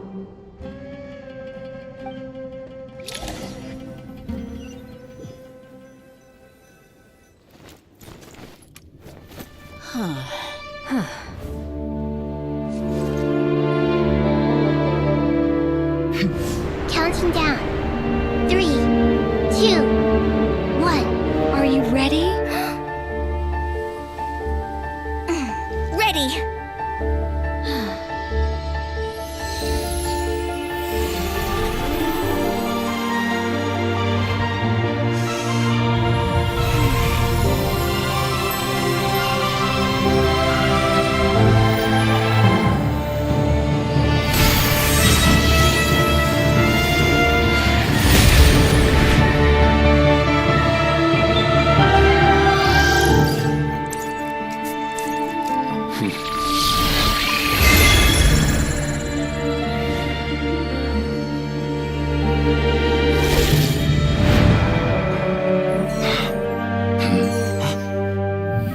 In the past, when people sought knowledge, they turned to the Tree of Wisdom.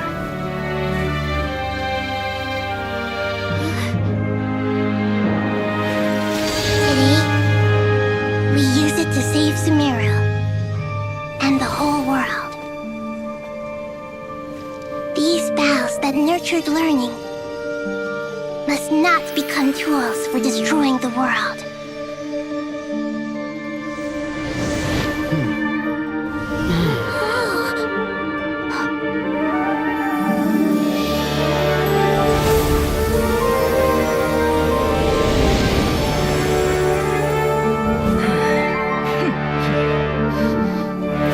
Stop. Please stop. End this transformation.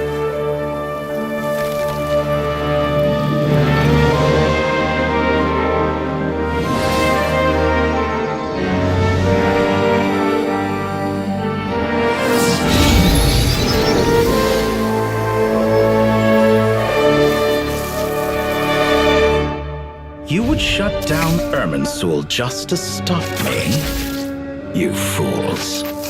I have all the time in the world.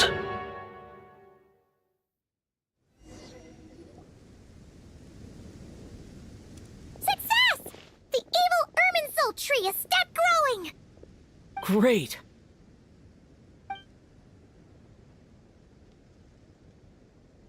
What a display of true courage!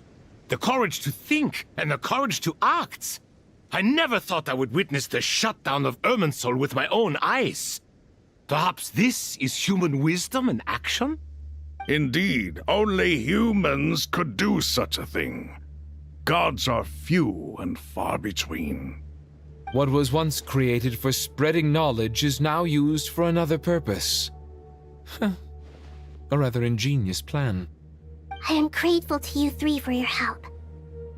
Only thanks to you were we able to extend Aru's interference capabilities to cover all terminals. Now, nobody who wears a terminal will have their activity accurately tracked by Irminsul. No matter how many eyes Dottore possesses, he will not be able to see us clearly. Now for the next step. I will need the help of your supreme powers once again. How might we be of service, Lord of Dendro? I need to reach the Eternal Oasis immediately. Right now? In that case, Ibis King, would you agree that this is a fine opportunity to dust off our old tricks? Never. I assume you have that chess set with you? You mean the one you gave to me as a gift? Asking for it back, are you? How could I? You misjudge me. I just wanted to show you another way you can use it. Connect to Safei Shatranj.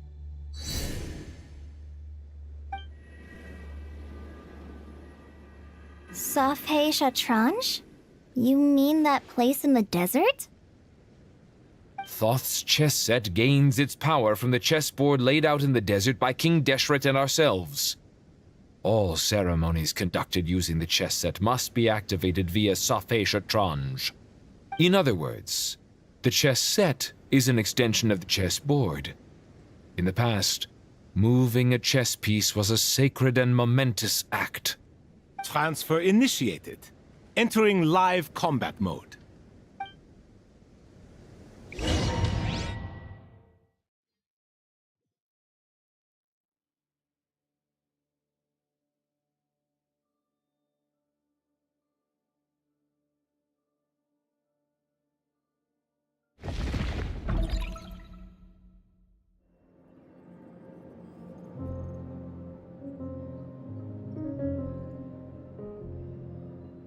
We haven't heard a single word from our spy in the desert. I'm afraid he might have been captured. Never mind. But we spent years turning him. And a lot of Mora. Nothing comes for free in this world, but the loss is not without its purpose. For a small price, we have wasted a precious amount of the limited time they have. Quite a bargain, if you ask me.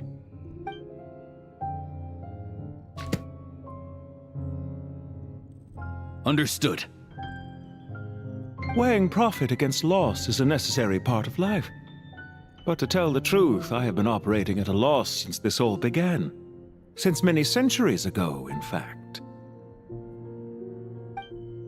For instance, why would a banker act as the executor of a will? If you hadn't deposited your personal belongings at Northland Bank, I would have no reason to be here right now.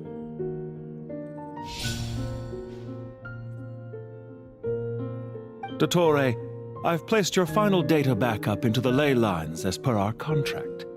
I trust we are now square for the safe deposit fees you paid. Is it not a little petty to split hairs like this, given our amicable relationship? I consider sound bookkeeping a matter of principle.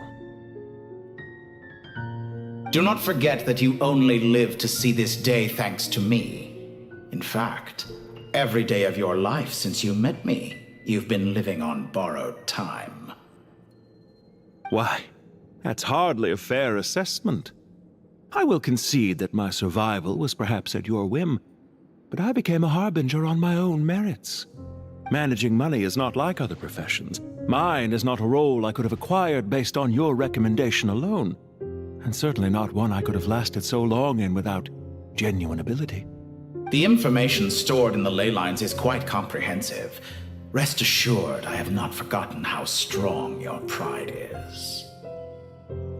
Well, I presume you have no sense of fragmentation while talking with me. How could anything possibly go wrong with such strict measures in place?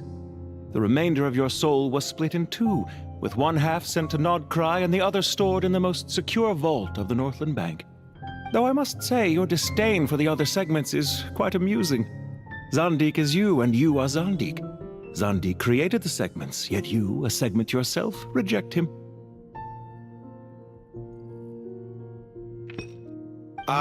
That is, Zandik, created segments of various ages in his later years. To achieve this, he had to freeze time and part with a portion of his soul. But as constructive as it sounds, it erases my uniqueness. If each segment is equally me, then by the same token, none of them are truly me. A soul living forever in the past inevitably holds different views than he did in his later years. The same thing that completes me also restricts me. You too might ask yourself which stage of your life you want to be preserved at. The day your business failed?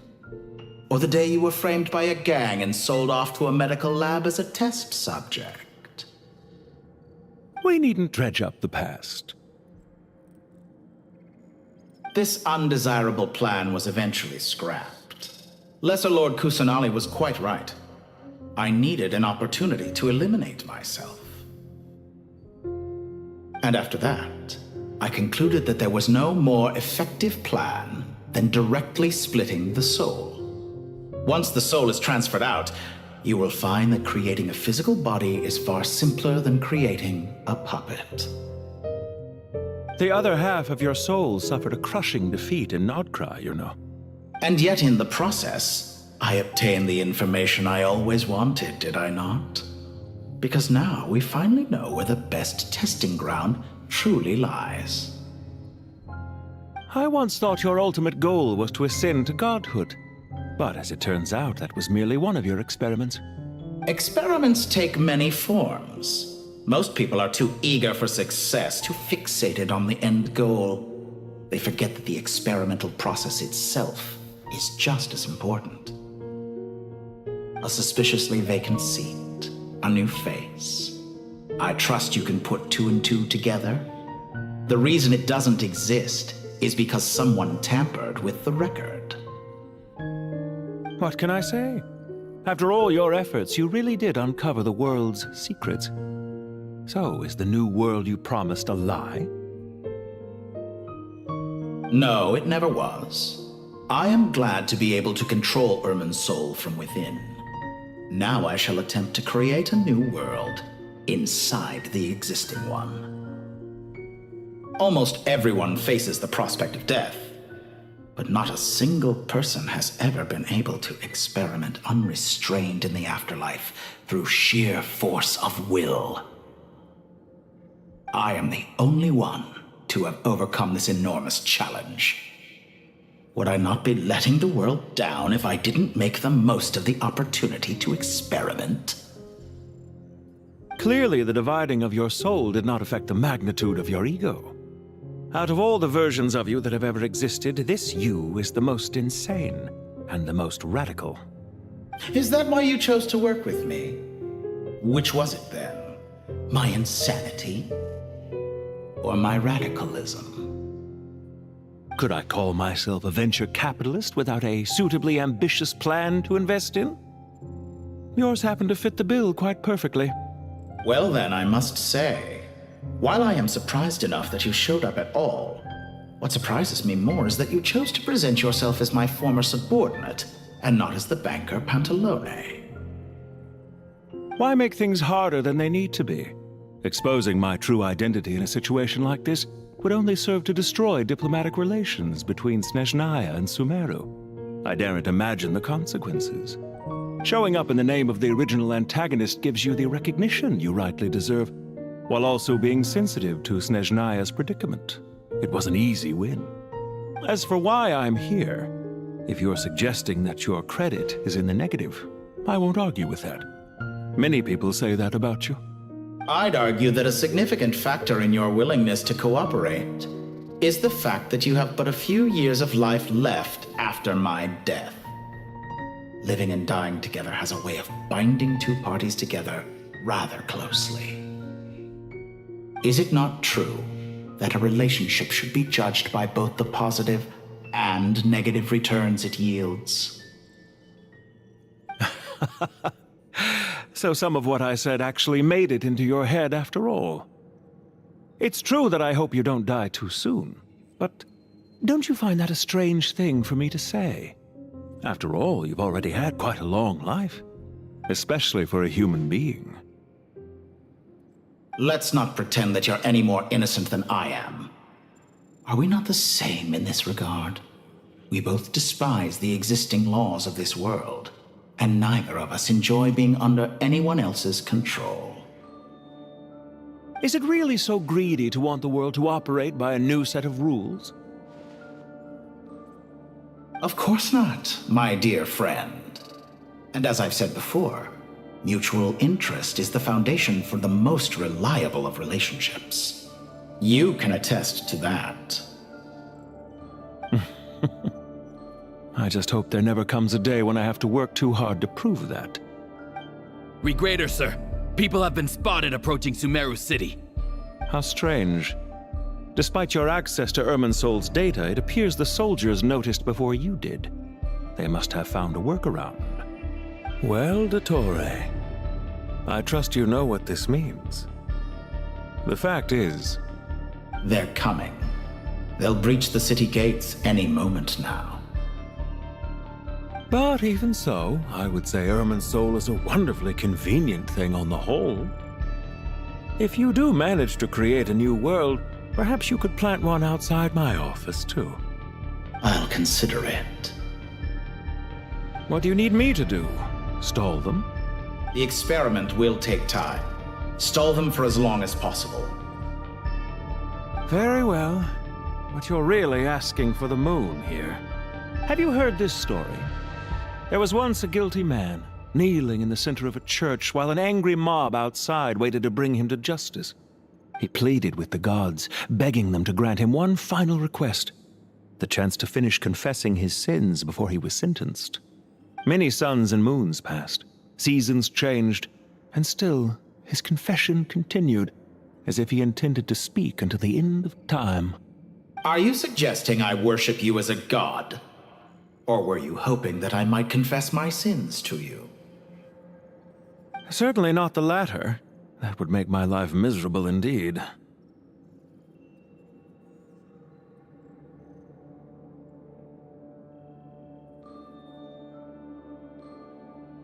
For someone who despises them so, you never seem to have any objections to me creating or becoming one.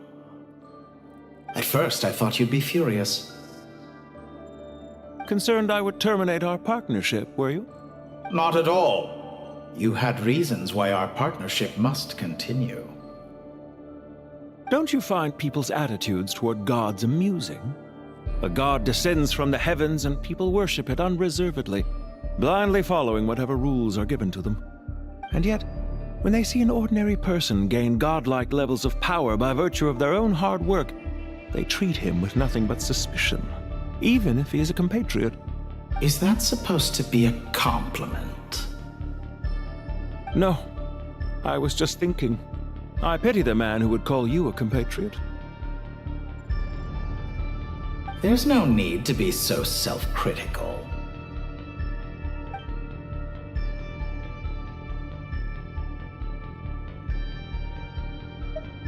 I know it's a little late in the day to be asking this, but how have you been keeping? I'm flattered that you would take the time out of your busy schedule to consider my well-being, Doctor. The part of your soul that went to Nodcry caused quite a stir, sending our organization back to the drawing board on numerous fronts. It was quite a headache for everyone involved. Dear me, I must have caused you no end of trouble. You certainly did. I had the rare honor of being summoned before the Tsaritsa with Pulcinella to answer for myself. A terrifying ordeal. Don't worry, I pulled through. At most, it's a public relations nightmare. I made sure of that. Now I'm curious. How did you explain yourself?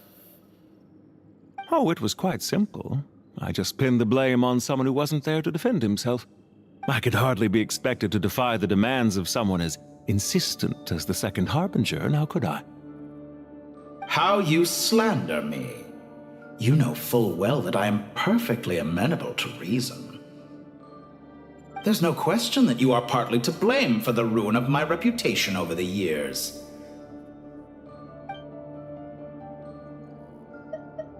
Do you have anything lined up for when this is all over? Hard to say. Fieldwork always takes quite a toll on me, as you know. Once I'm back at Snezhnaya, I'll start with a well-earned cigarette. Why are you so eager to ruin your lungs after I went to the trouble of replacing them for you? If you have an issue with it, feel free to try to stop me.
What's on your mind?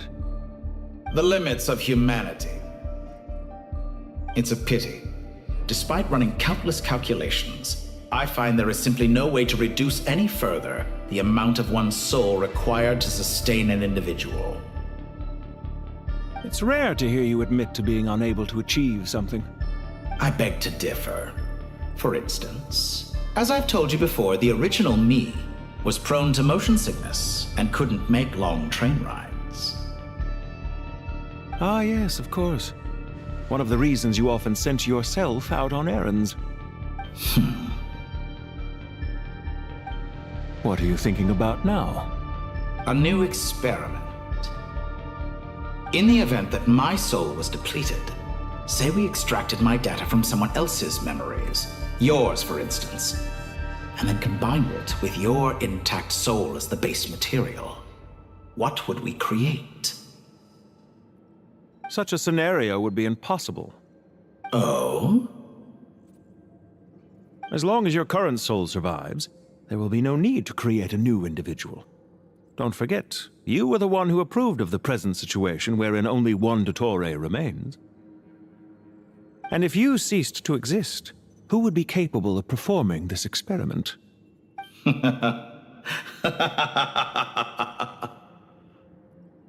Since the day I met you, you've always excelled at talking your way out of a quandary.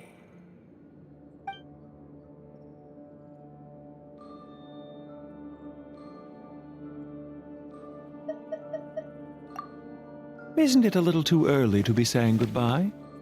Not that I wish to keep you from your business, of course. Very well. Let's leave the conversation there for now.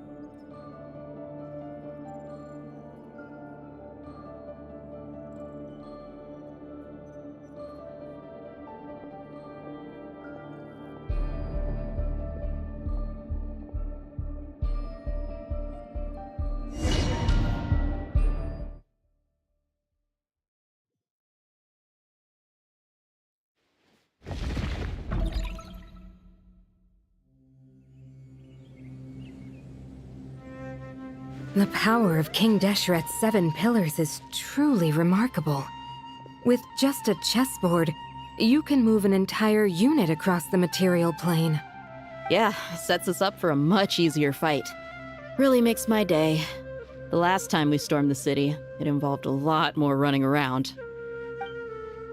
I wonder how many people can say they stormed a city twice in their lifetime. I was just thinking that. I've definitely had more than my fair share of unusual experiences in my life. This is my first time here, actually. We never usually leave Gandharvaville. I hope this will be my last time. Does everyone have to chime in? Can't we just fight? What an amusing comment, my dear lady. Yet humans often alleviate tension via small talk, do they not? Whoa! Why is Candace's shield talking? Because the image on her shield is one of me. And I, of course, can appear wherever I wish to. Huh. Well, la-dee-da. Isn't that fancy? Could I get in on this? You wish for your gauntlet to speak?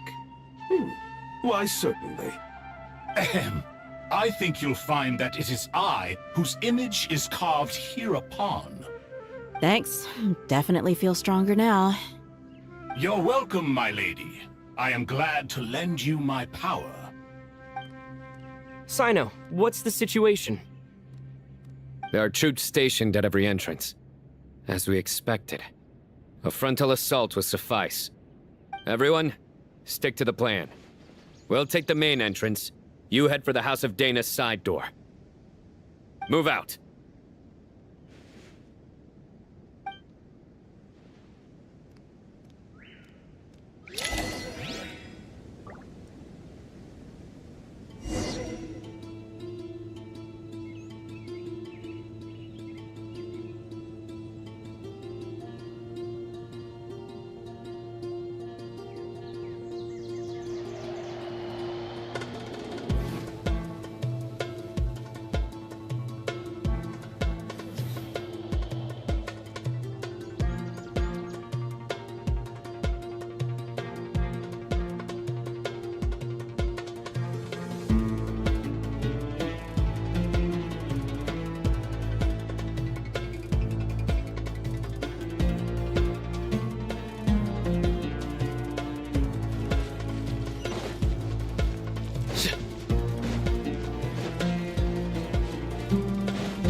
Out of my way!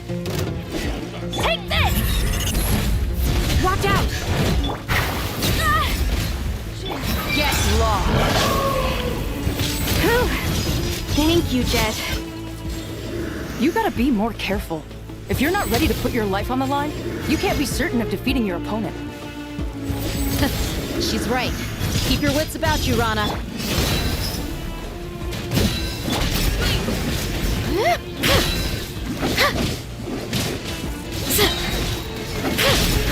Too easy! Surrender!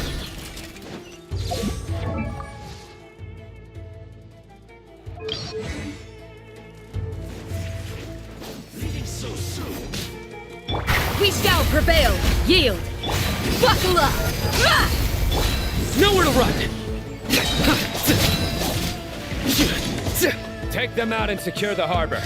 Reinforcements will arrive by water. Consider it done. Show no mercy. Your penance is due! You stand condemned! Guilty! Gloves off!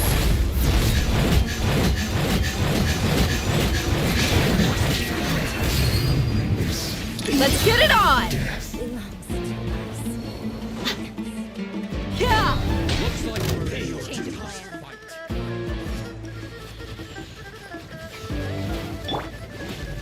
Grant us your blessing, please! No escape. So soon. Do your worst! Look alive! Surrender! Judgment is upon you! Your penance is due! Use the force. You stand condemned! We shall prevail! Yield! You're dead meat!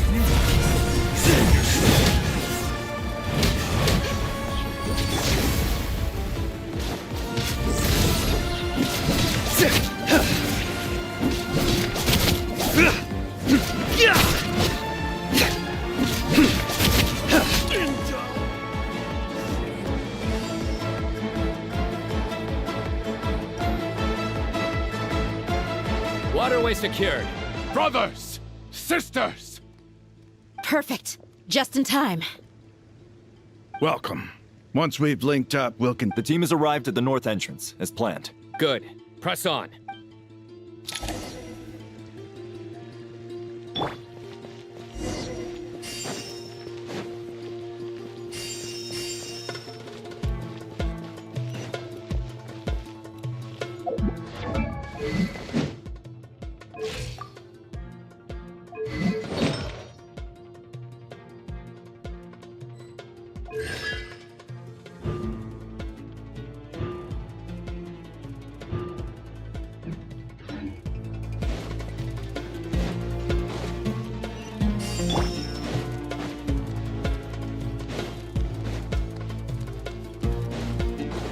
Are you here to play with me? Buckle up!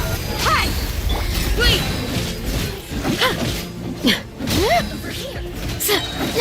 Hear my prayer! Nowhere to run! Through me, justice is served! Your penance is due! You stand condemned! Your penance is due! Guilty! Gloves off!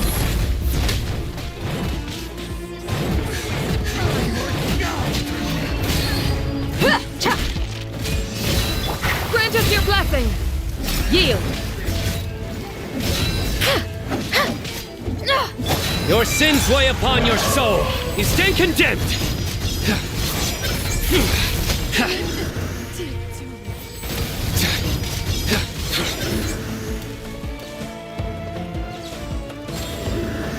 Guilty!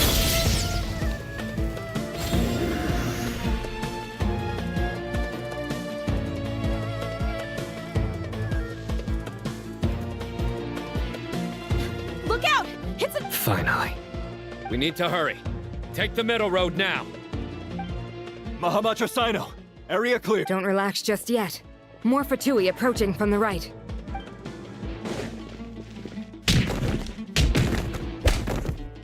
Irminsul cannot track our movements. If necessary, we could... Don't worry. We'll wipe them all out. As you can see, our people came raring to go. Good, good. How are things with the Traveler? Can Tainari keep... Don't underestimate Tainari just because he's a forest watcher. All right. You know that's not what I meant.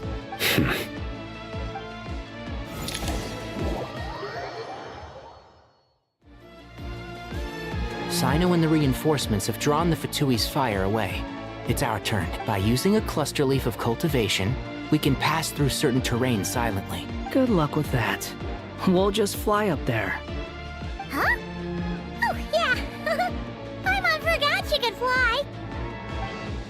Ready? Ready.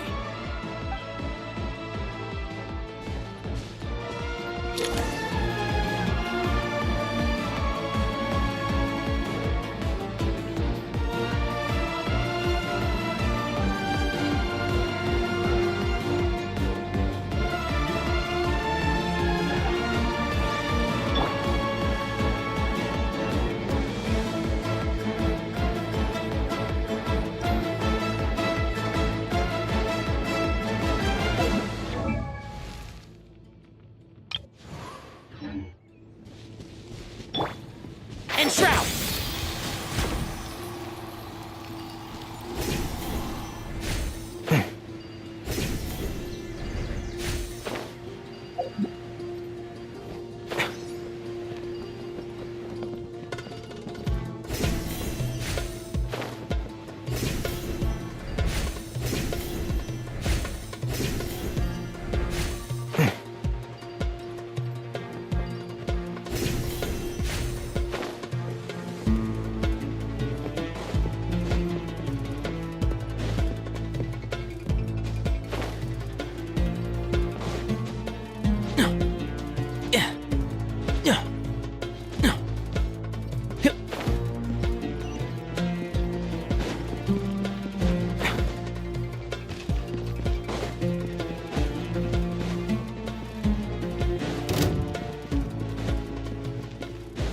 I'll uproot you!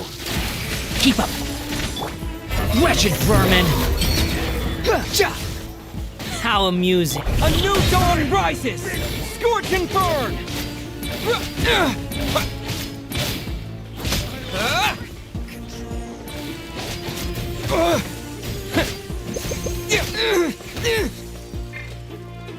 One with the forest. The wind rises.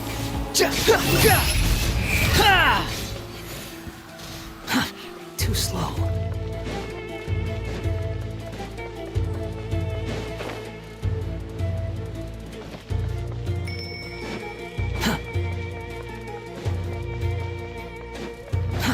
Too slow.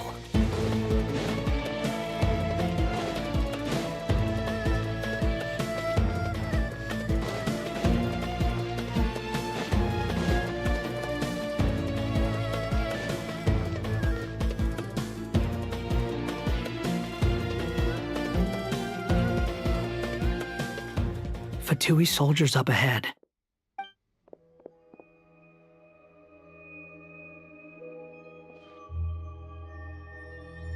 Careful. Prepare for battle. Hey! There's people over there. You have some nerve showing your faces here in the center of Sumeru City.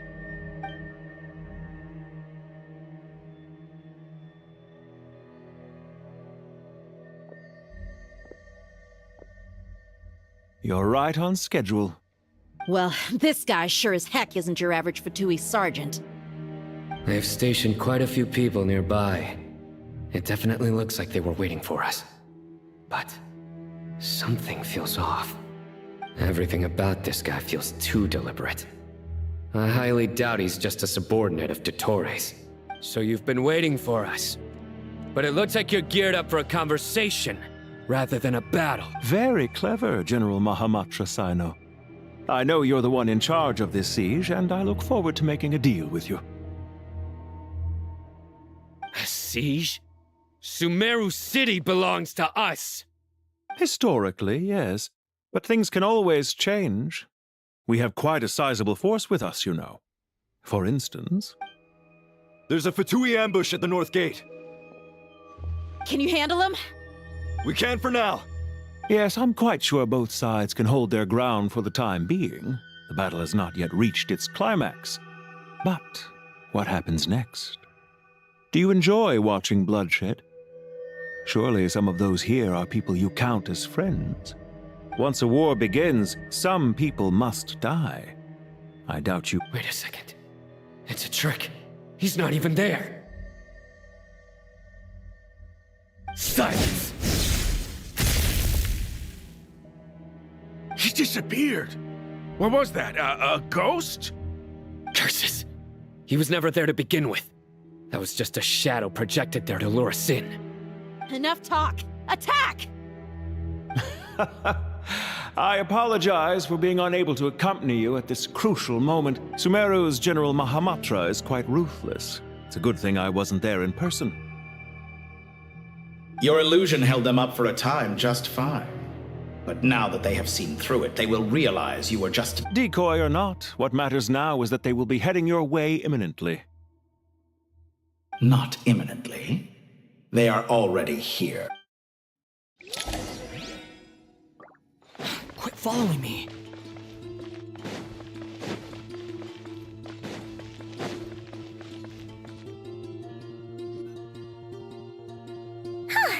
We made it! This is far enough. Tainari, you go help Sino. Are you sure you don't need me to stand guard? No need. Once the connection is established, we'll disappear from the sanctuary. All right. Goodbye for now, then.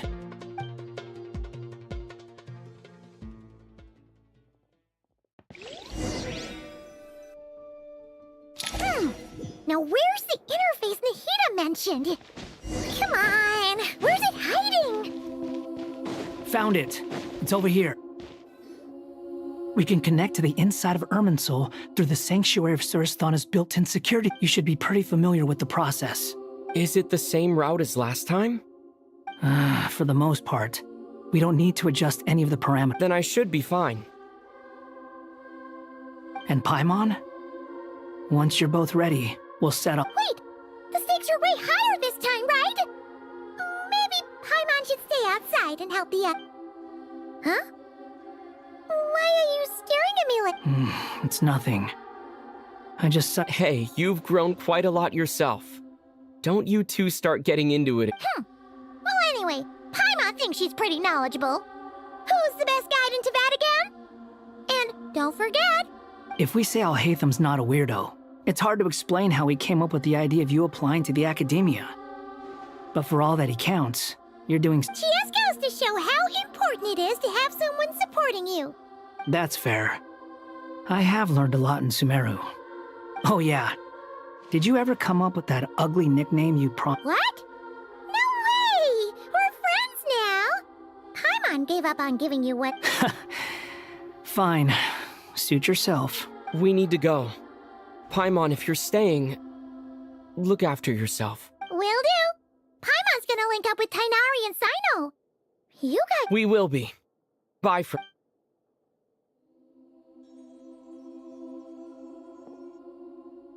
Initiating connection.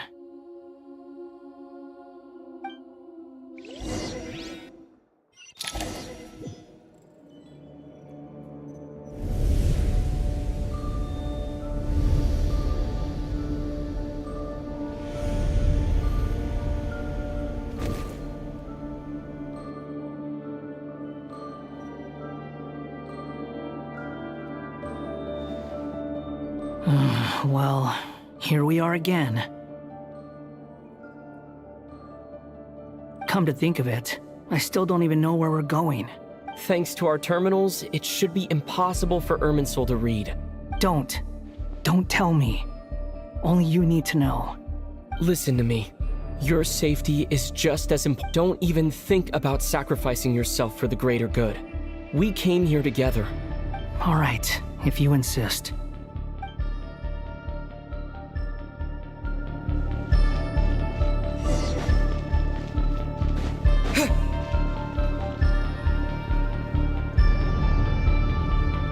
This place looks so different from how I remember. It's unrecognizable. It's a complete mess. Like someone's turned the place upside down. Must be Dottoro's doing. Either he's searching for some information he needs. It's still changing. He has to know we've entered Irminsul. But luckily for us, he can't be on your guard. The red parts have probably been corrupted by Dottoro's power. Don't touch them, or you might alert him.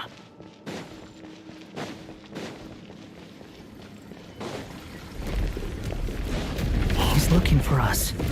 Tread carefully. That wall could be a problem. Fortunately, It looks breakable. Give it a shot.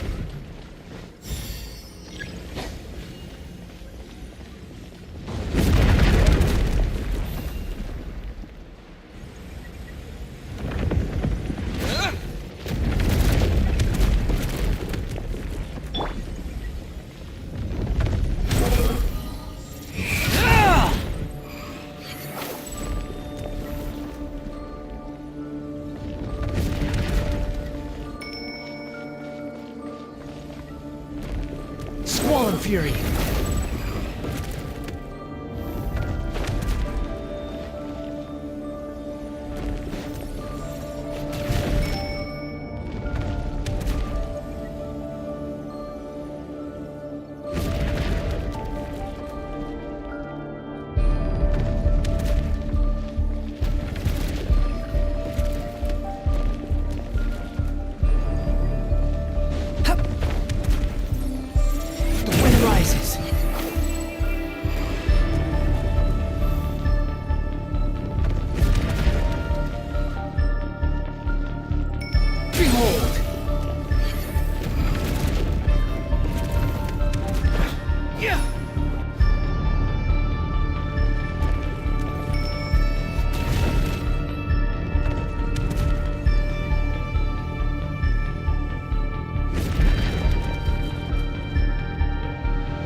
Rises.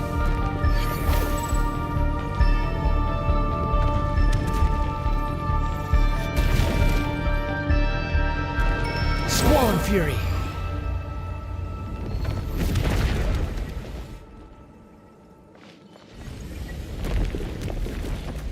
Behold.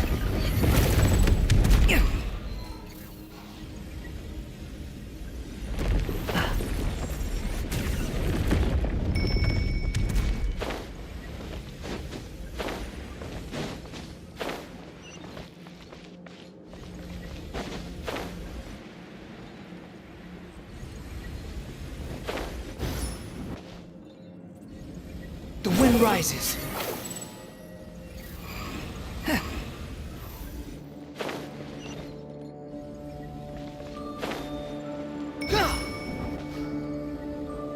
Behold!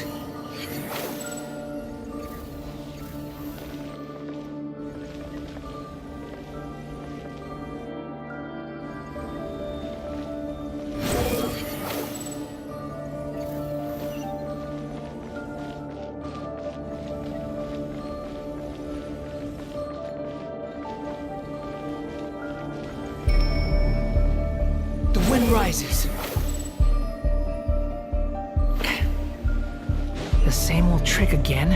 Are you kidding me? Let's handle it just like we did before. This cheap trick isn't gonna stop us. Squall of Fury! Search for it! Oh no, it's a trap! Is that why he was using the same trick over and over again? To get us to lower our guard?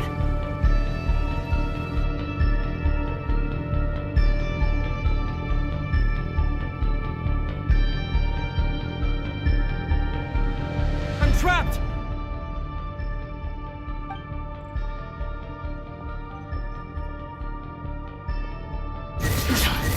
Why won't this thing budge? Hello? Hello? Can you hear me? Nicole, is that you? Yes, it's me. I'm monitoring your progress from inside the Eternal Oasis, and I have to say, this terminal is simply marvelous. It makes tracking. I couldn't see anything at first, but now that you two are inside, I can use your location with support from the terminals to get a... It's not the clearest image, but it's better than not being able to help at all. So, here I am. I can't intervene directly, but I can help to guide you out of the jam you're currently in. So please, just follow my lead. Dottore in his current form is a blight upon both Irminsul and the ley lines. Pay attention to your surroundings. There must be sources of his contamination near... Is that one of them? Precisely. Take it out. Good work. But we're not done yet. Stay close, and let's see if we can find any others like it nearby.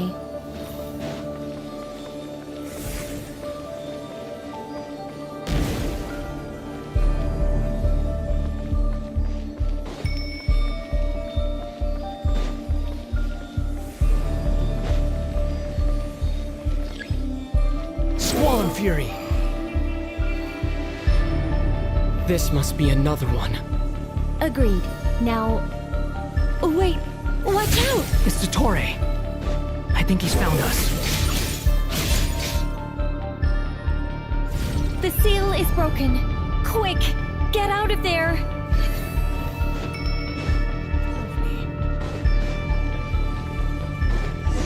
And where exactly do you think you can run to? Wait, what is that? Pursuers!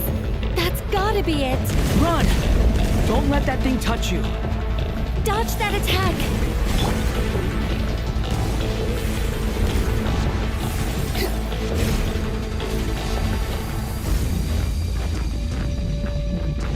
There's more than one path.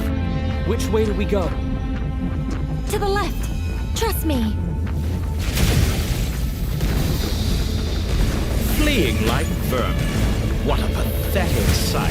Hey! Watch yourselves! Stay focused! There's a cliff ahead. Jump! More of those corruption sources. Destroy them as you did before, and open the exit as quickly as possible. They're relentless. Is he trying to wear us down? You'll just have to destroy these too.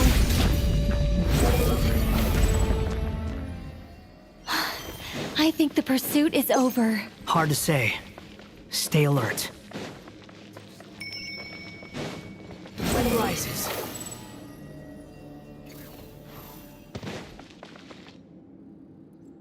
Whew. I think we've made it to relative safety.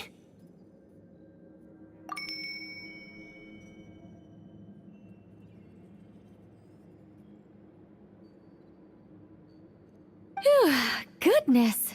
You doing okay? I'll be fine. Don't worry. Take a short rest, and then...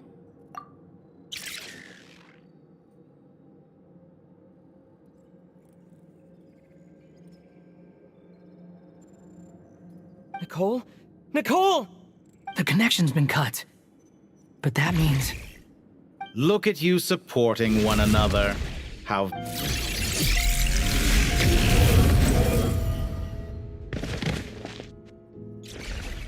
Dottore! Took you long enough to find us. You're more useless than I thought. Oh, really? I think I deserve a little more credit for my methods than that.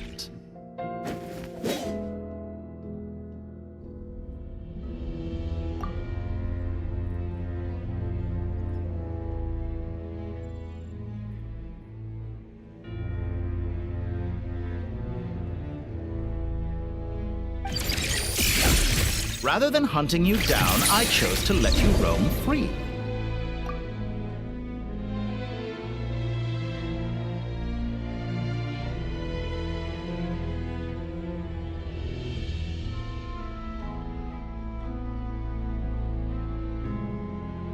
I indulged your presumption that I was unable to track your movements.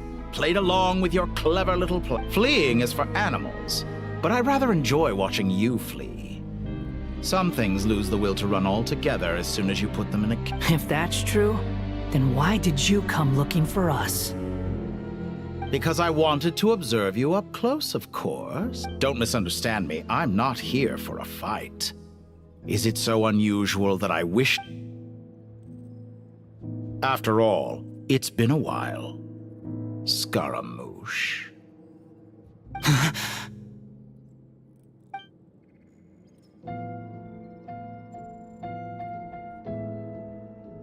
Why are you so afraid? I have done nothing unprecedented in discovering the truth. Nor did I go to any great lengths to uncover your story. You made a bold series of moves in deciding to erase yourself. And with the power of this great chronicling device called Irmin's Soul, Once most people form an opinion about someone, it tends to imprison their mind. Yet you managed to erase every However, this meant that you stood out to me all the more when I saw you in Nodcry. I didn't even have to go looking for you. For someone in my position, connecting the dots was a trivial affair. It would have been more surprising if I hadn't managed to... You seem very pleased with yourself for figuring it out.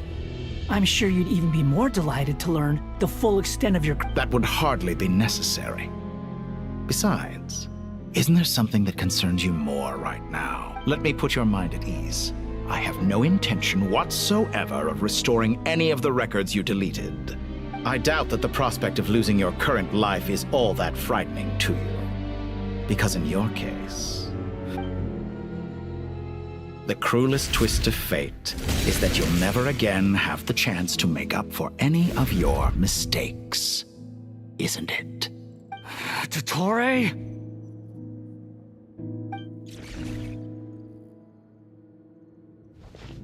All here shall bend to my will. Time to ignite!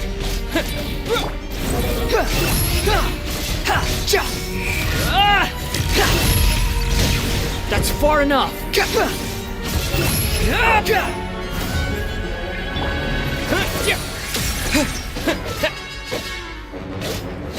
I'm afraid you'll need to do better than that to take me down. I expected you to have grown stronger. Ah, how foolish of me. I forgot that you lack any means to increase your power. You will pay for everything you've done! Oh, will I now?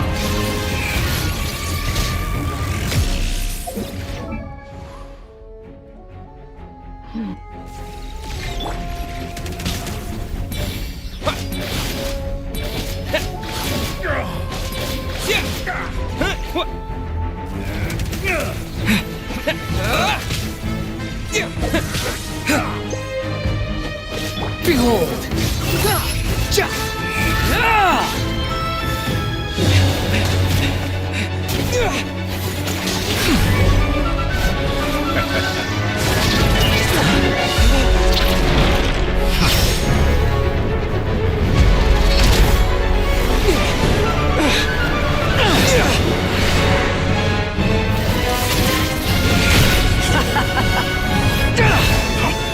Does the prospect of death amuse you? I could ask you the same question! I'll distract Dottore. You focus on the mission. Got it!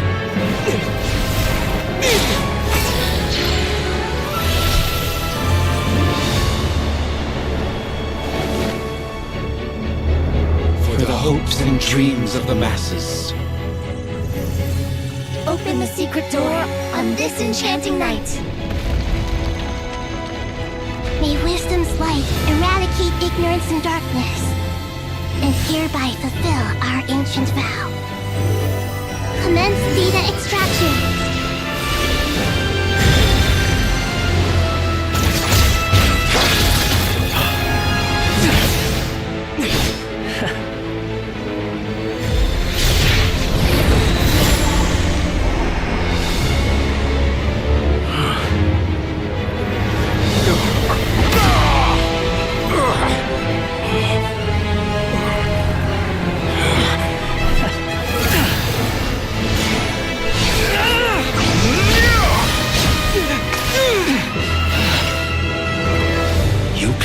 Outdated ideals and stand in the way of progress. You will pay for interfering with the grandest experiment of all time.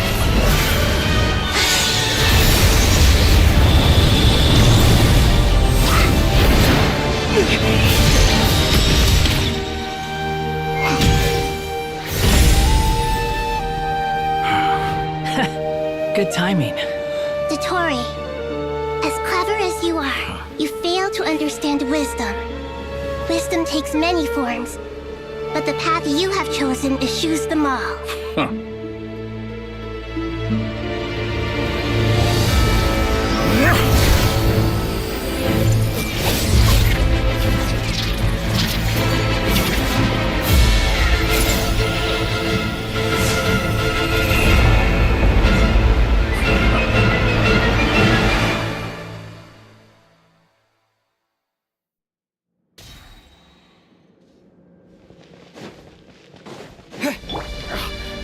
strength is fading! Since you are within Irminsul, it stands to reason that any power you wield comes from it. You're extracting the information from Irminsul just to strip me of my power. I will find his weakness.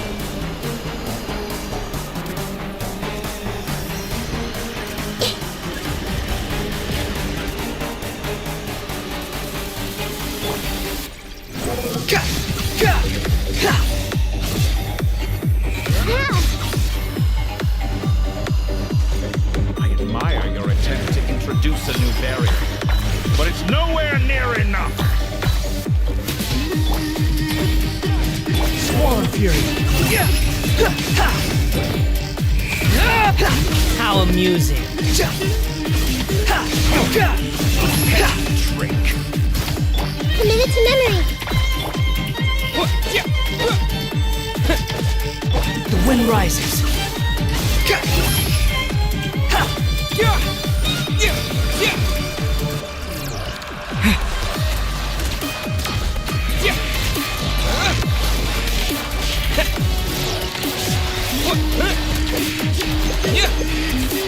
Let's play turn a little.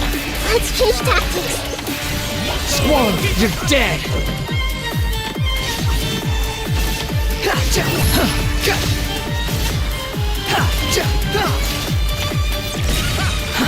Too slow. You're so close. Just hold on a little longer. I'll hold him off. Traveler, Hat Guy, the rest is up to you. We certainly have a knack for surprising each other, don't we? I'm just getting started.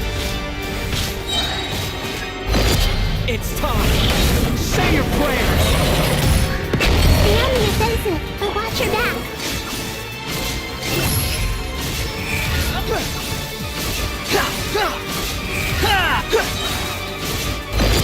It's time. Say your prayers.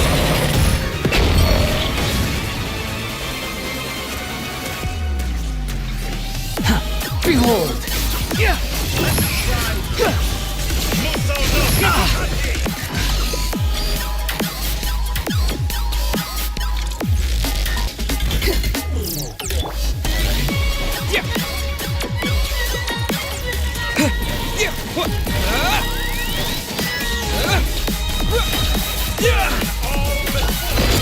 It's time!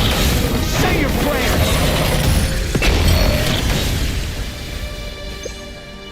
Squall Fury!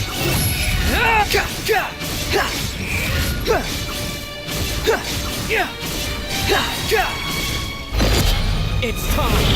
Say your prayers!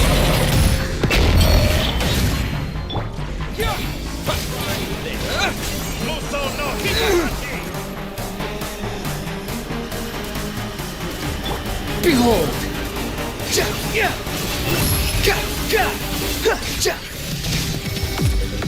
Quit following me. Time to ignite! Burn all before you! Blade of the final flame! It's time! Say your prayers! Finally, time for you to die. Excited? Time for me to die? How could I have reached this place if death were something I feared? The last gasp struggle of a dying man is a pretty pathetic sight. And I know it when I see it. We shall see about that.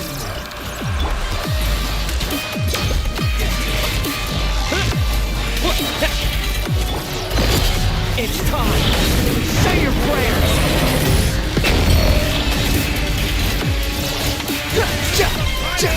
You're dead!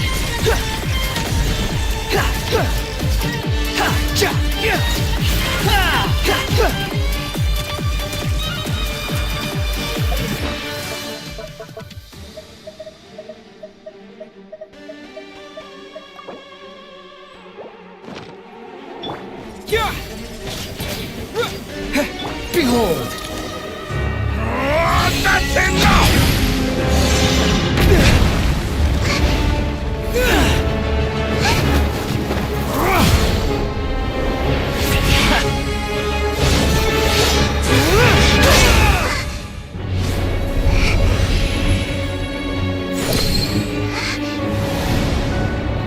It's all yours. Do with it as you see fit.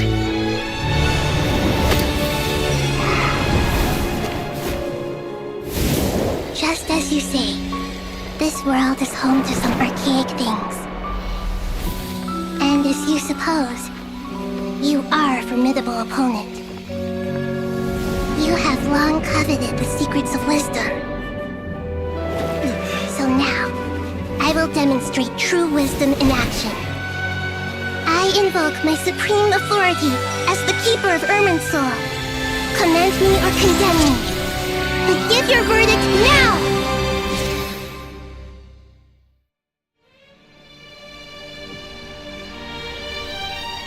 Blessed One of Wisdom, Mahakusaladhama, are you certain that you wish to exercise your authority to destroy Irminsul? It represents both your roots and your finest accomplishments. This is my decision. Irminsul is the original tree of Tevat.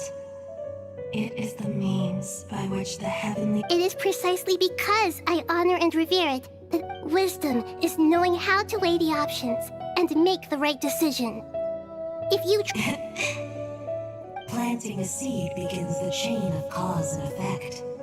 Since you have become a great tree yourself, till we meet again, Lord of Dendro.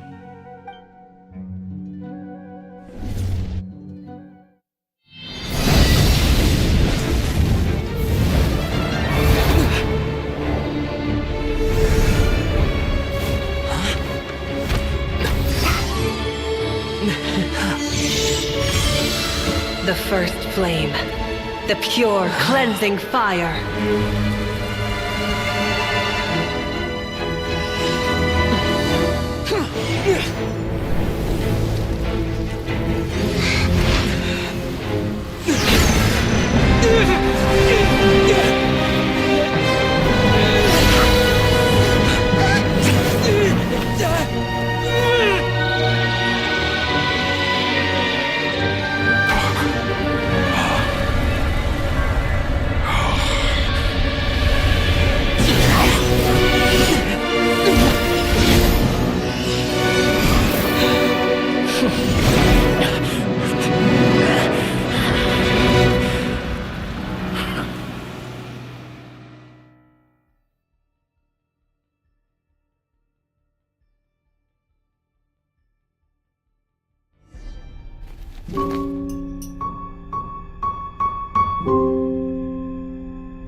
Shall we?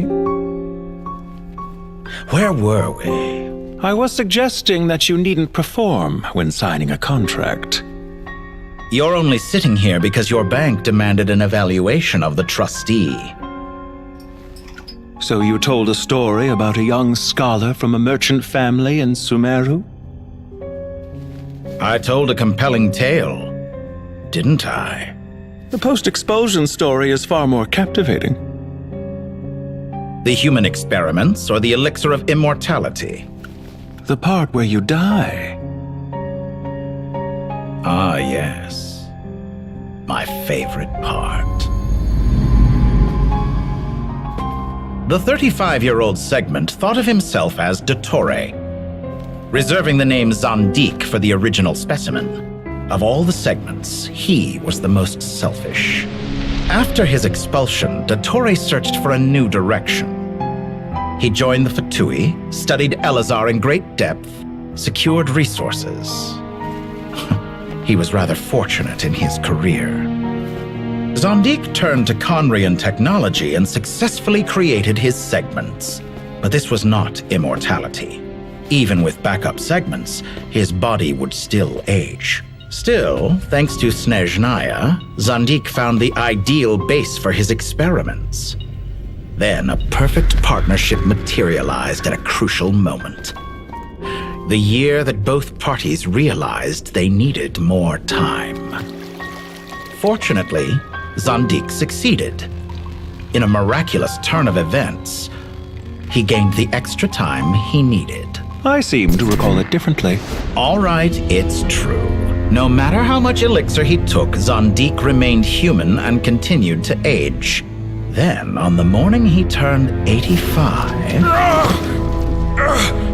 Help me up. Call for help. Surely he would be rescued, Zondik thought. But to his surprise, no one helped him. Zondik was too selfish for that.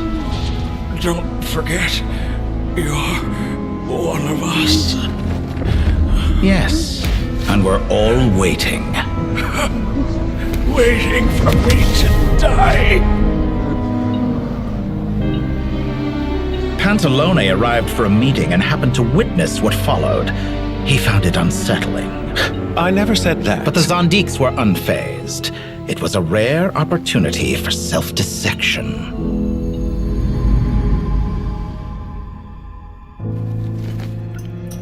What does all that have to do with you depositing your data at Northland Bank?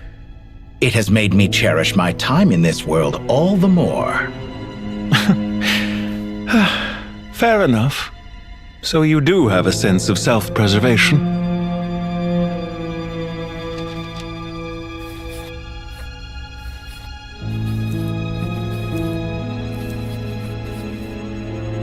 What do you mean? You're hardly normal, and you don't cherish life. You just don't want to admit defeat in the limited time you have. Even so, don't I deserve an interesting ending? I'm counting on it.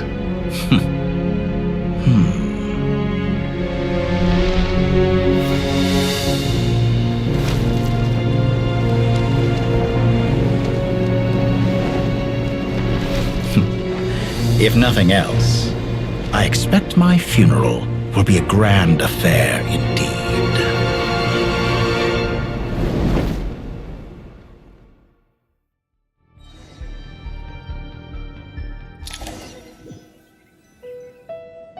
What a magnificent fire.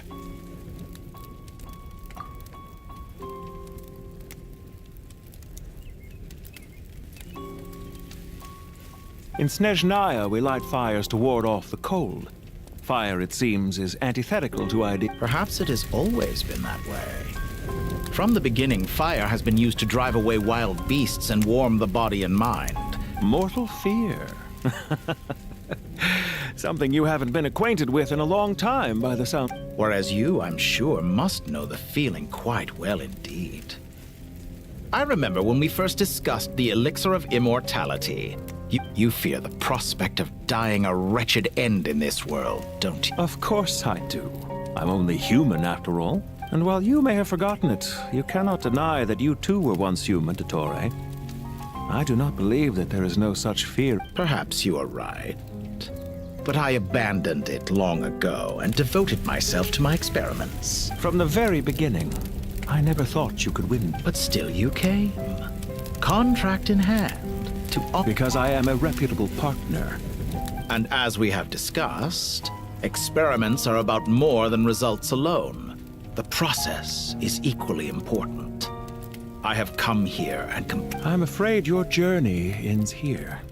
After I die, there will be no one to make the elixir of immortality, and your remaining stock will only last a few more years. How then will you prove that you didn't? When I feel optimistic about market environments, I never forcibly adjust them. They have their own direction. I have been quite particular about many things in my life. But where... You make yourself sound so Oh, but I am. And I hope you will be too. It may have been a long time since anyone told you this, Dottore, but I recognize that you are... Ha! I can see it.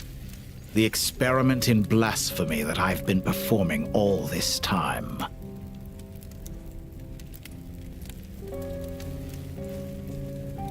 It has been a long process, and I do not care about the results as much as... If the very goal of your experiment was to explore infinite possibilities, then there was never any reason for it to... Indeed.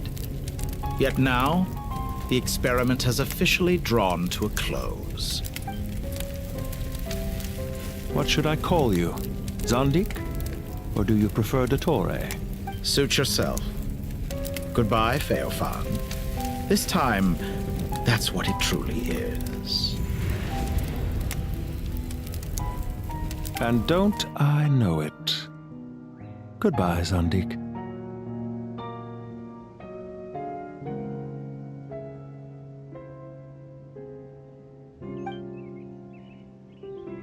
I could have carried out many more experiments. But to me, Lord of Dendro, this— I believe you. But unfortunately, this is where it all ends for you. Experiment. It sounds like you're trying to outdo me in my own field. Wisdom is conveying information in terms that people can clearly understand. Indeed. I can see no further outcomes. Ha. You have a formidable mind, and you are braver than I thought. When necessary, wisdom can be as fierce as an inferno. Perhaps you are right. You see what lies at the bottom of the human heart. Here is where your journey comes to an end. It seems I have unwittingly been your arch-enemy all along. I do not deny your intelligence. But there are events that take place in the real world. Goodbye. We will never meet again.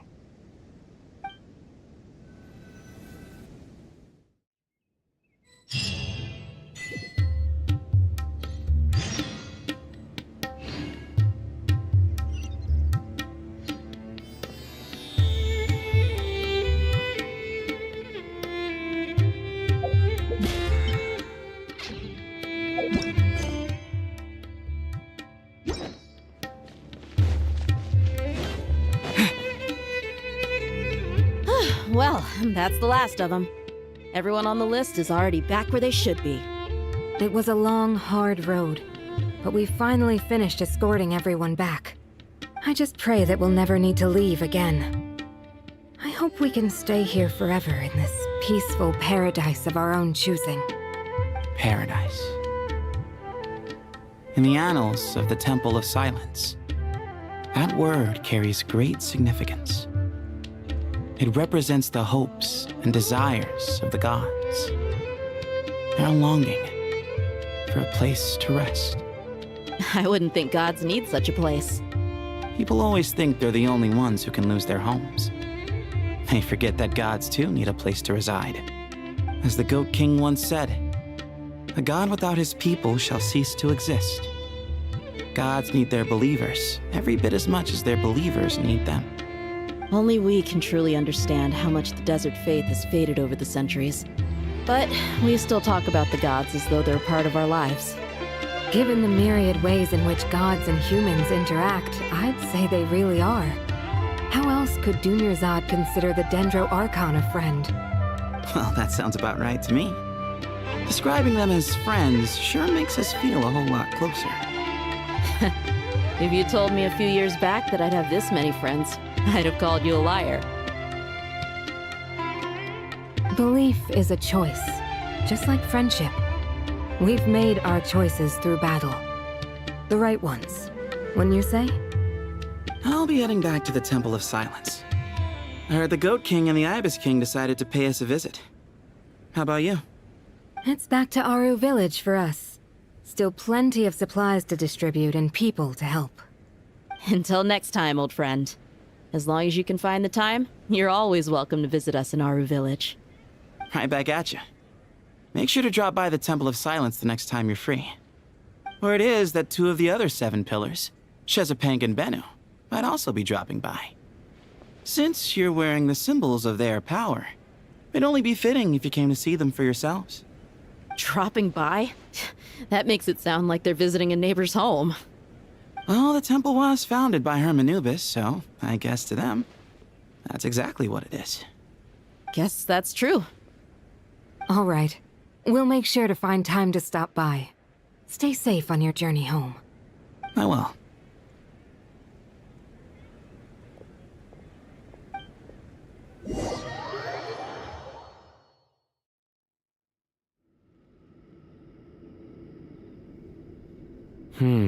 You do have a point.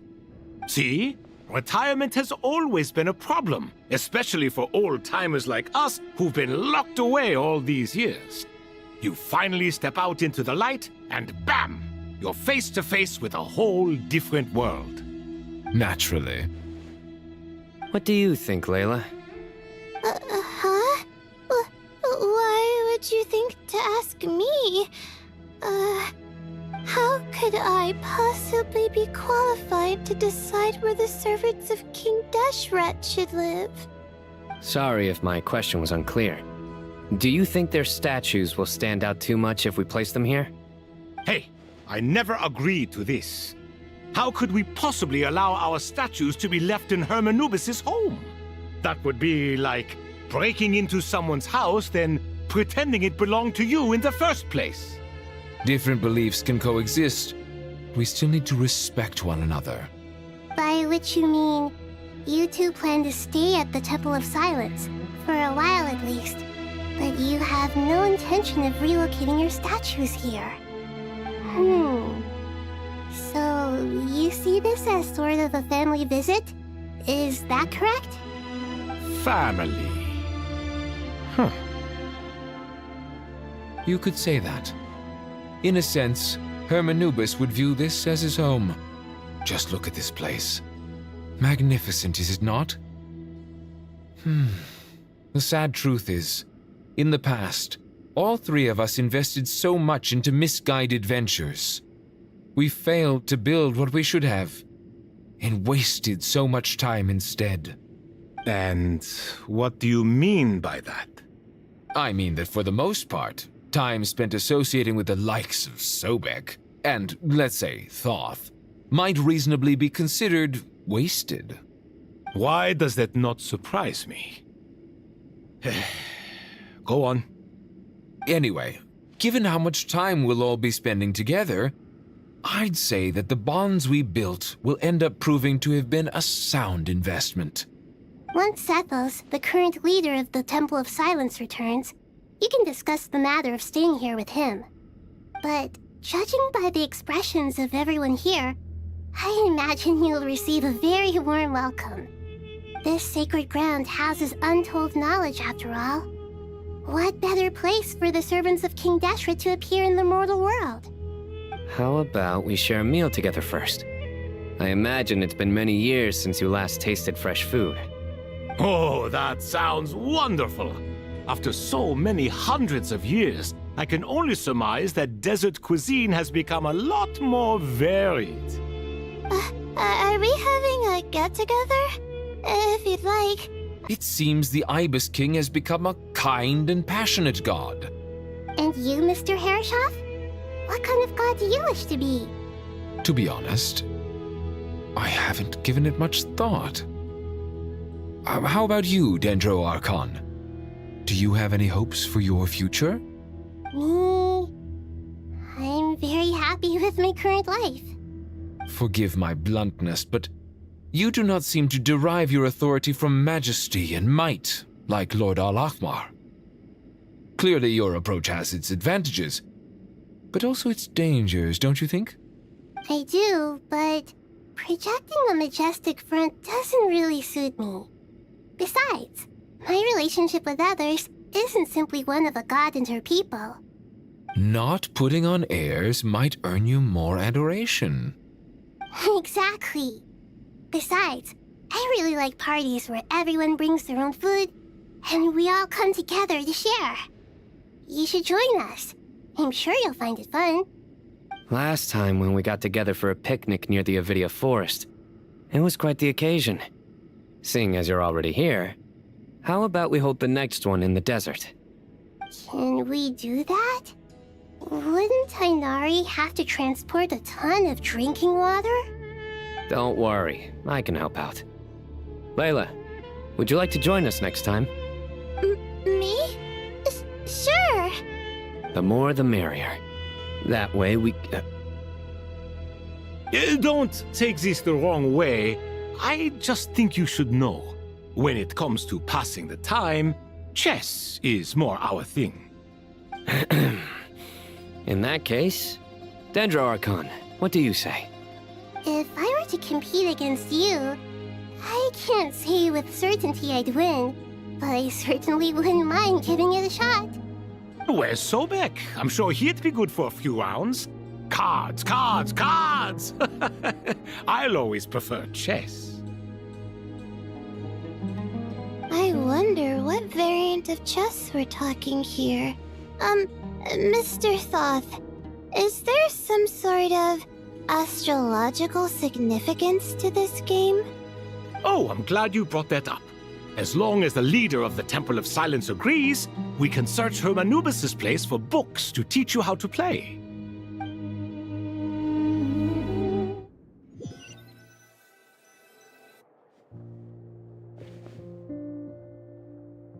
Such devastation visited on Sumeru City. So many houses destroyed or damaged in the fighting. Who could have foreseen this? Look at all of this.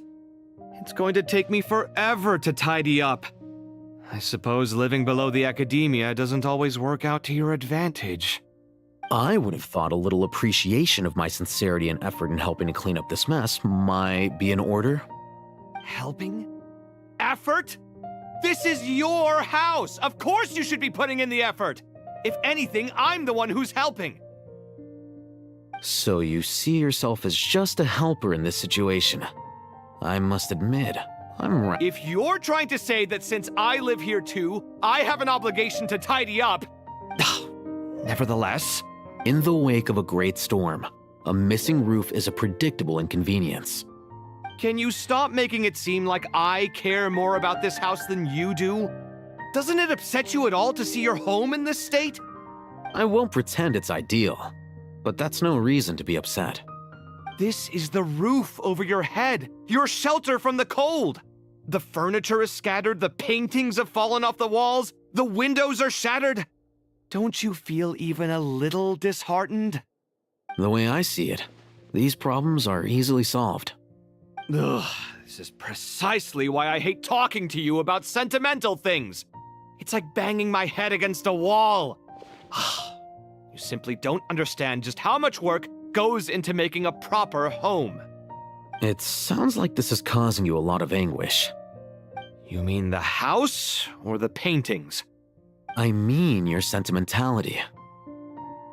Oh, well, yes. But I'd rather not dwell on such things right now. Generally speaking, when anguish becomes the norm, people usually make an attempt to improve their situation. But there are so many people and things in life that are difficult to change. It's not like you can force them. Besides, anguish can be a source of inspiration, and I'm not sure I could break my reliance on it. I'm glad you're able to make yourself think like that. What kind of a response is that? I was stating a profound truth about the very nature of art. Suffering is the cradle of all creation. Even you can't deny that.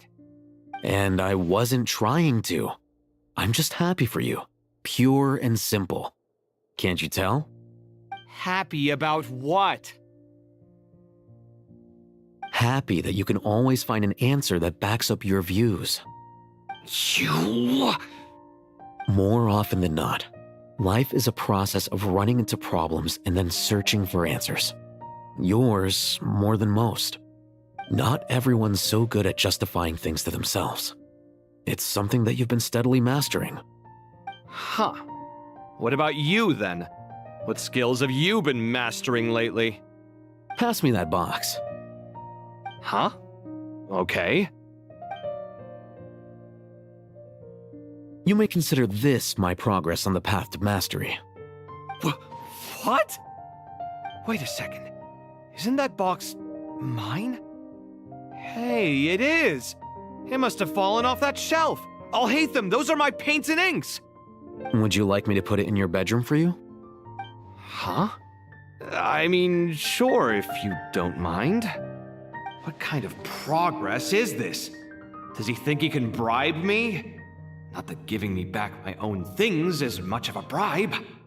These books on the floor, they're a complete mess. And this one, didn't he say it was an out-of-print collectible? It's completely covered in dust, and some of its pages have even fallen out. Ugh, guess I should help him repair it. This one too. And this one.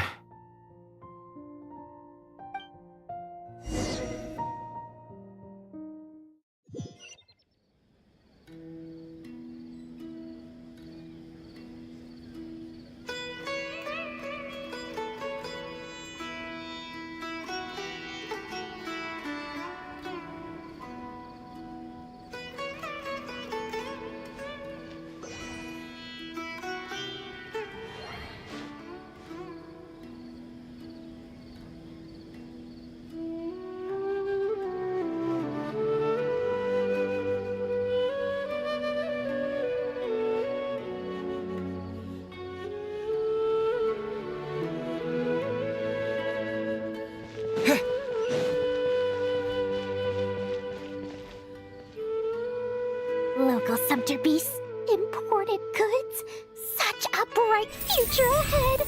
I can picture the Mora just rolling in.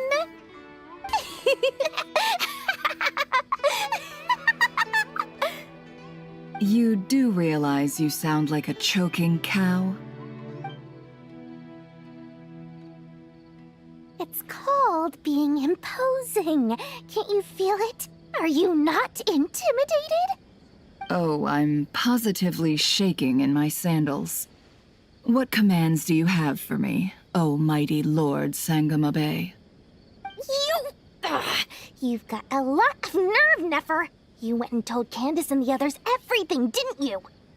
Seriously, do you have any idea how differently they see me now? Surely that's a good thing.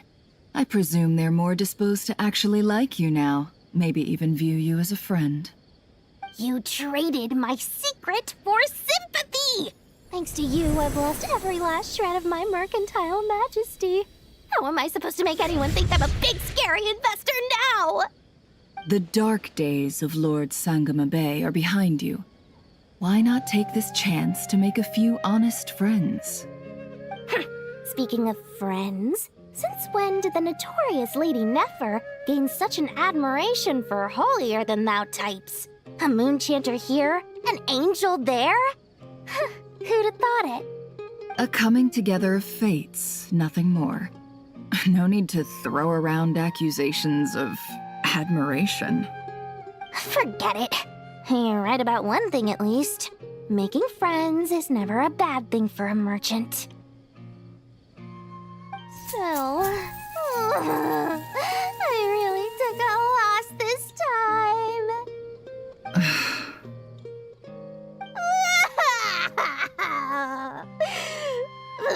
What are you looking at? I'm trying to see if you're really crying or if those are just crocodile tears. A little birdie told me that when Lord Sangamabe makes money, the tears flow from the center of her eyes. But when she loses it, they flow from the corners. Which is it this time? Ugh, you are so annoying. I'm not talking to you anymore. Nefer, thank goodness you're here. I've been looking everywhere for you. Huh? Well. If it isn't the House of Dana's very own librarian. What can I offer you today, Miss Katayun? Oh, no, I'm not here to buy. I'm here to bring Lady Nefer a book, and a fascinating one at that. We agreed to meet at the entrance to the mausoleum of King Deshret. One more thing, I bought this copy with my own money. It's not borrowed. Reasoning knows not time of day, but suspense always follows a blizzard. That's quite the mouthful. Huh? Isn't that the one that... It was all the rage for a while. People throughout the city were clamoring to get their hands on a copy. The names inside were all circled. Everyone thought it was a riddle. Don't bring up that book in my presence. I don't even want to hear its name. That thing was nothing but a scam. Surprisingly enough, I've actually heard of this book, though it doesn't seem of much consequence. So what truth lies behind it? You're from the Vahumana and you're asking me what the truth is? I'd say the actual truth was about the least important part of the whole episode. I brought you this book because it probably has the most interesting backstory of any in the House of Dana's collection, at least in recent years. As for its quality, well, you can judge that for yourself. Don't tell me it's actually any good. You may not know this, Lord Sangamabe, but Lady Nefer has a fondness for books with... how should I put this? Mixed reviews? No eye for good literature, huh? Perhaps she feels that bad books hide interesting secrets? But I shouldn't put words in her mouth. It's probably fair to say she prefers the conversations that books can spark over the substance of the books themselves. Suits my style as an intel broker, wouldn't you say? Very interesting, thank you. I'll return it to you once I'm done reading. And as it happens, I have something for you, too. Incense? I imagine you've already used up the incense I gave you last time. Here's some more. This batch is from Nodcry, so the scent won't be quite the same. Well, actually, I've been saving the incense you gave me.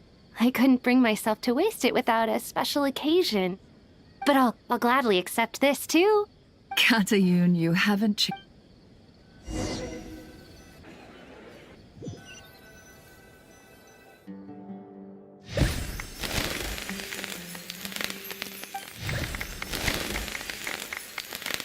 Congratulations, Kale. Well done, Kale. After studying for so long, you've finally become a full-fledged ranger. Sure hasn't been easy for you, huh? All grown up. No longer a trainee, but an official forest ranger. Thanks, everyone. It's true. I'm Master Tainari. Thank you for your guidance and support. I wish Mr. Sino were here so I could thank him too. Sino had a matter to attend to at the Temple of Silence. I don't imagine he'll be back for some time. But don't worry. We can celebrate together once he's finished. I'm afraid the party will have to wait. Kale still has some matters to attend to first. Kale? Is everything all right? No, it's not what you think. There's nothing wrong with my health. I just have a few things I need to deal with. I've made plans with the Traveler and Paimon to visit Mondstadt. Master Tainari and Mr. Sino will be accompanying us too. Well, that's a relief. Let's get together when everyone's back. I'm sure you'll be doing even better by then. Of course. I have a feeling you're right.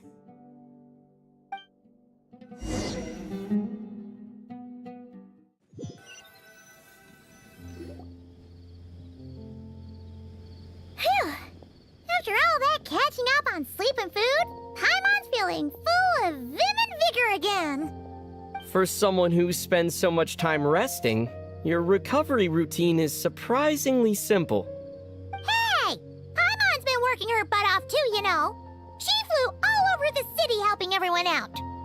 Don't worry, I saw how hard you worked. Alright, we all know you're the most hardworking person in Tavad.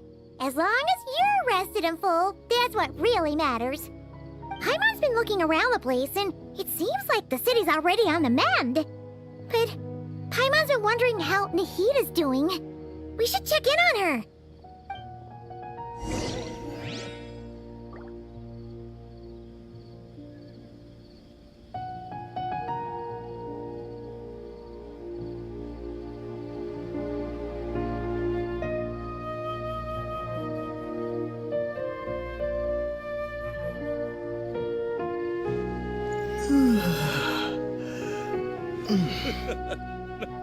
Makes me laugh every time.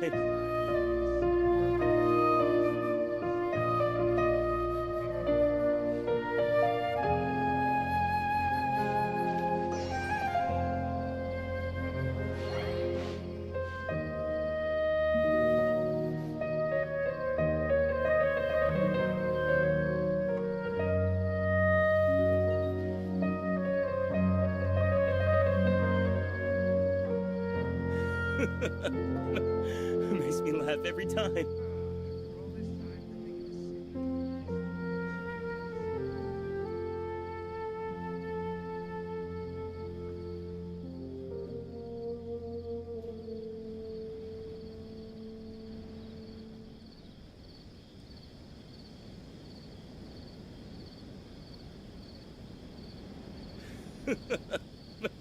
Makes me laugh every time.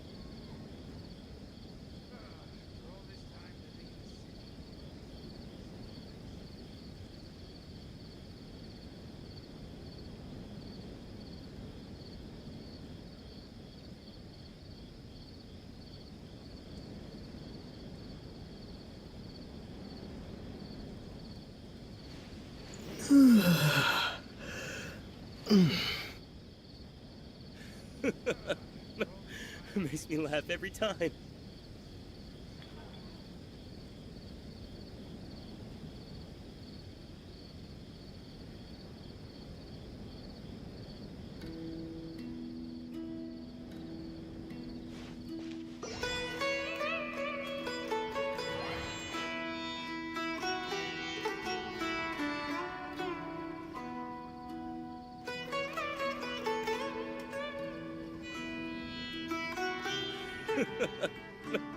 Makes me laugh every time.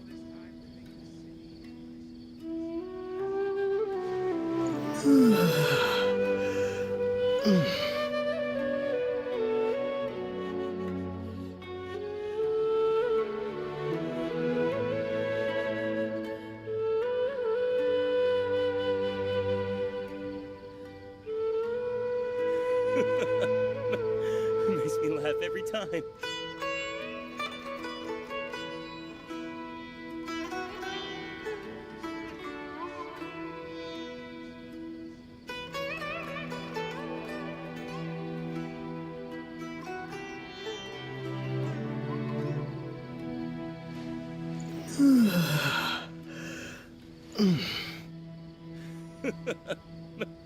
Makes me laugh every time.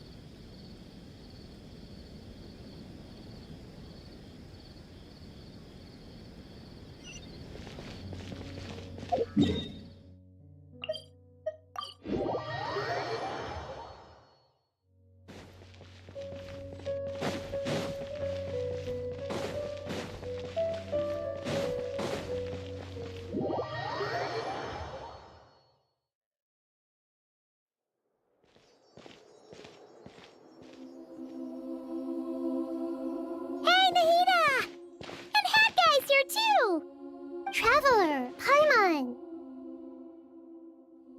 What's going on here? Nothing much. Nahida was just expressing concern for my physical and mental well-being. Oh, the Traveler told Paimon all about that. We've both been very worried about you. Are you feeling alright? You make it sound like I'm on the brink of some kind of breakdown. Truth is, I'm doing much better than you might imagine. If we can just get to the bottom of Dottoro's intentions, we can minimize his negative influence. That's the sort of thing I excel at. Just listen to that newfound optimism. It seems like having you enroll in the Bahumana was a truly inspired move. I can really see the positive influence. Observe, a classic Sumero specialty. Chalking everything up to education and learning. To be honest, even I can sense the change in you. Everything Dottori said to you was a way to manipulate your mind. Fortunately, you're no longer under his sway. Can someone as old as me really continue to grow? If it helps, just think of yourself as a late bloomer. It's all a matter of phrasing, and it comes down to what standards you measure yourself by. For a puppet, developing at such an age is perfectly normal. But if you choose to call yourself a late bloomer, it sounds more like you consider yourself human. However you see yourself, well done. All right, I see what you mean. Anyway, what's your next step? What else can I do but complete my current courses? Everything else can wait. Anyway, that's enough chit-chat. There are still things in the city I need to help out with. I'll be heading there now.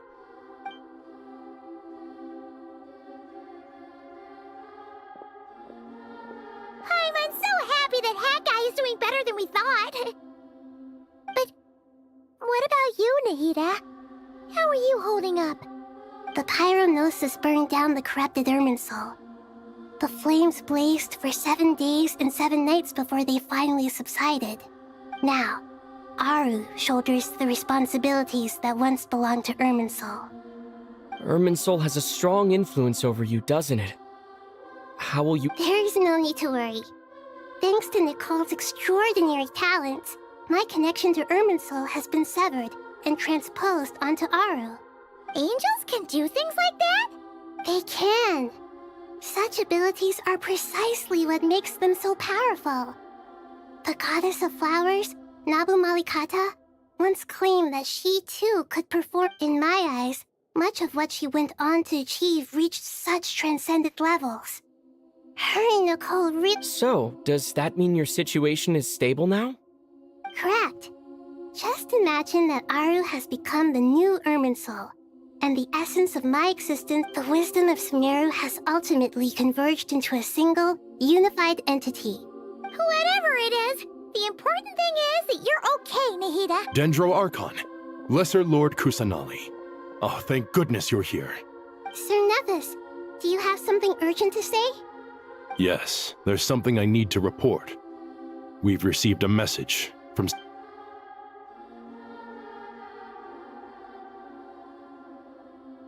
The Fatui Harbinger, the rooster, sends us his sympathies. Along his stance is that, following the unrest and Nod Cry, Dottore was subjected to internal censure. No less than can be expected. Snezhnaya paid a heavy price working to stop him. The letter goes on to say that even so, Snezhnaya cannot claim to be blameless. Apparently, they will deal with Dottore's subordinates in accordance. Additionally, they are supplying relief funds and supplies, which are... Sounds like he's got an answer for everything. True. But as diplomatic rhetoric goes, it's highly effective. This disaster has had a profound impact on Sumeru. There is much that I will keep in my heart. The matter of Dottore can be seen as settled for now. We are sure to cross paths again in the future, and in that light, Snezhnaya would do well to uphold their responsibilities. With Irminsul burned, the flow of fate now carries many more possibilities. Perhaps we can move on to a less serious matter? Dendro Archon, will you eat with us once this matter is dealt with? Of course! Junior Zod, Sino, and Hypatia all told me the same thing. If there isn't enough room for everyone, What a wonderful idea. Not more tomatoes, surely. More? Dendro Archon... Those good friends of yours are always talking about tomatoes. Sometimes when I'm walking through the city, I can even hear them arguing in the fields. Since you see them so often, you must hear about tomatoes even more than I do. Tomatoes. Tomatoes. The word has a certain magic to it. Like the autumn fur of a sumpter beast swirling in the wind, sometimes flying up my nose. Tomatoes. What can we make with tomatoes? Wait, why tomatoes? Take your time, there's no need to rush. The Traveler, Paimon, and I still have somewhere we need to visit. You'll have plenty of time to think it over before I return. Does this mean you're going to Natlan? Meet them there in person. It will require a long journey. I know. But this is necessary. I must go myself. Traveler, Paimon, we'll set off as soon as you're ready. Sure. We'll be ready whenever you are. You'll hear no objections from Paimon! We should grab some snacks along the way, though. Wonderful. I'm looking forward to this so much.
must have already received what she was yearning for.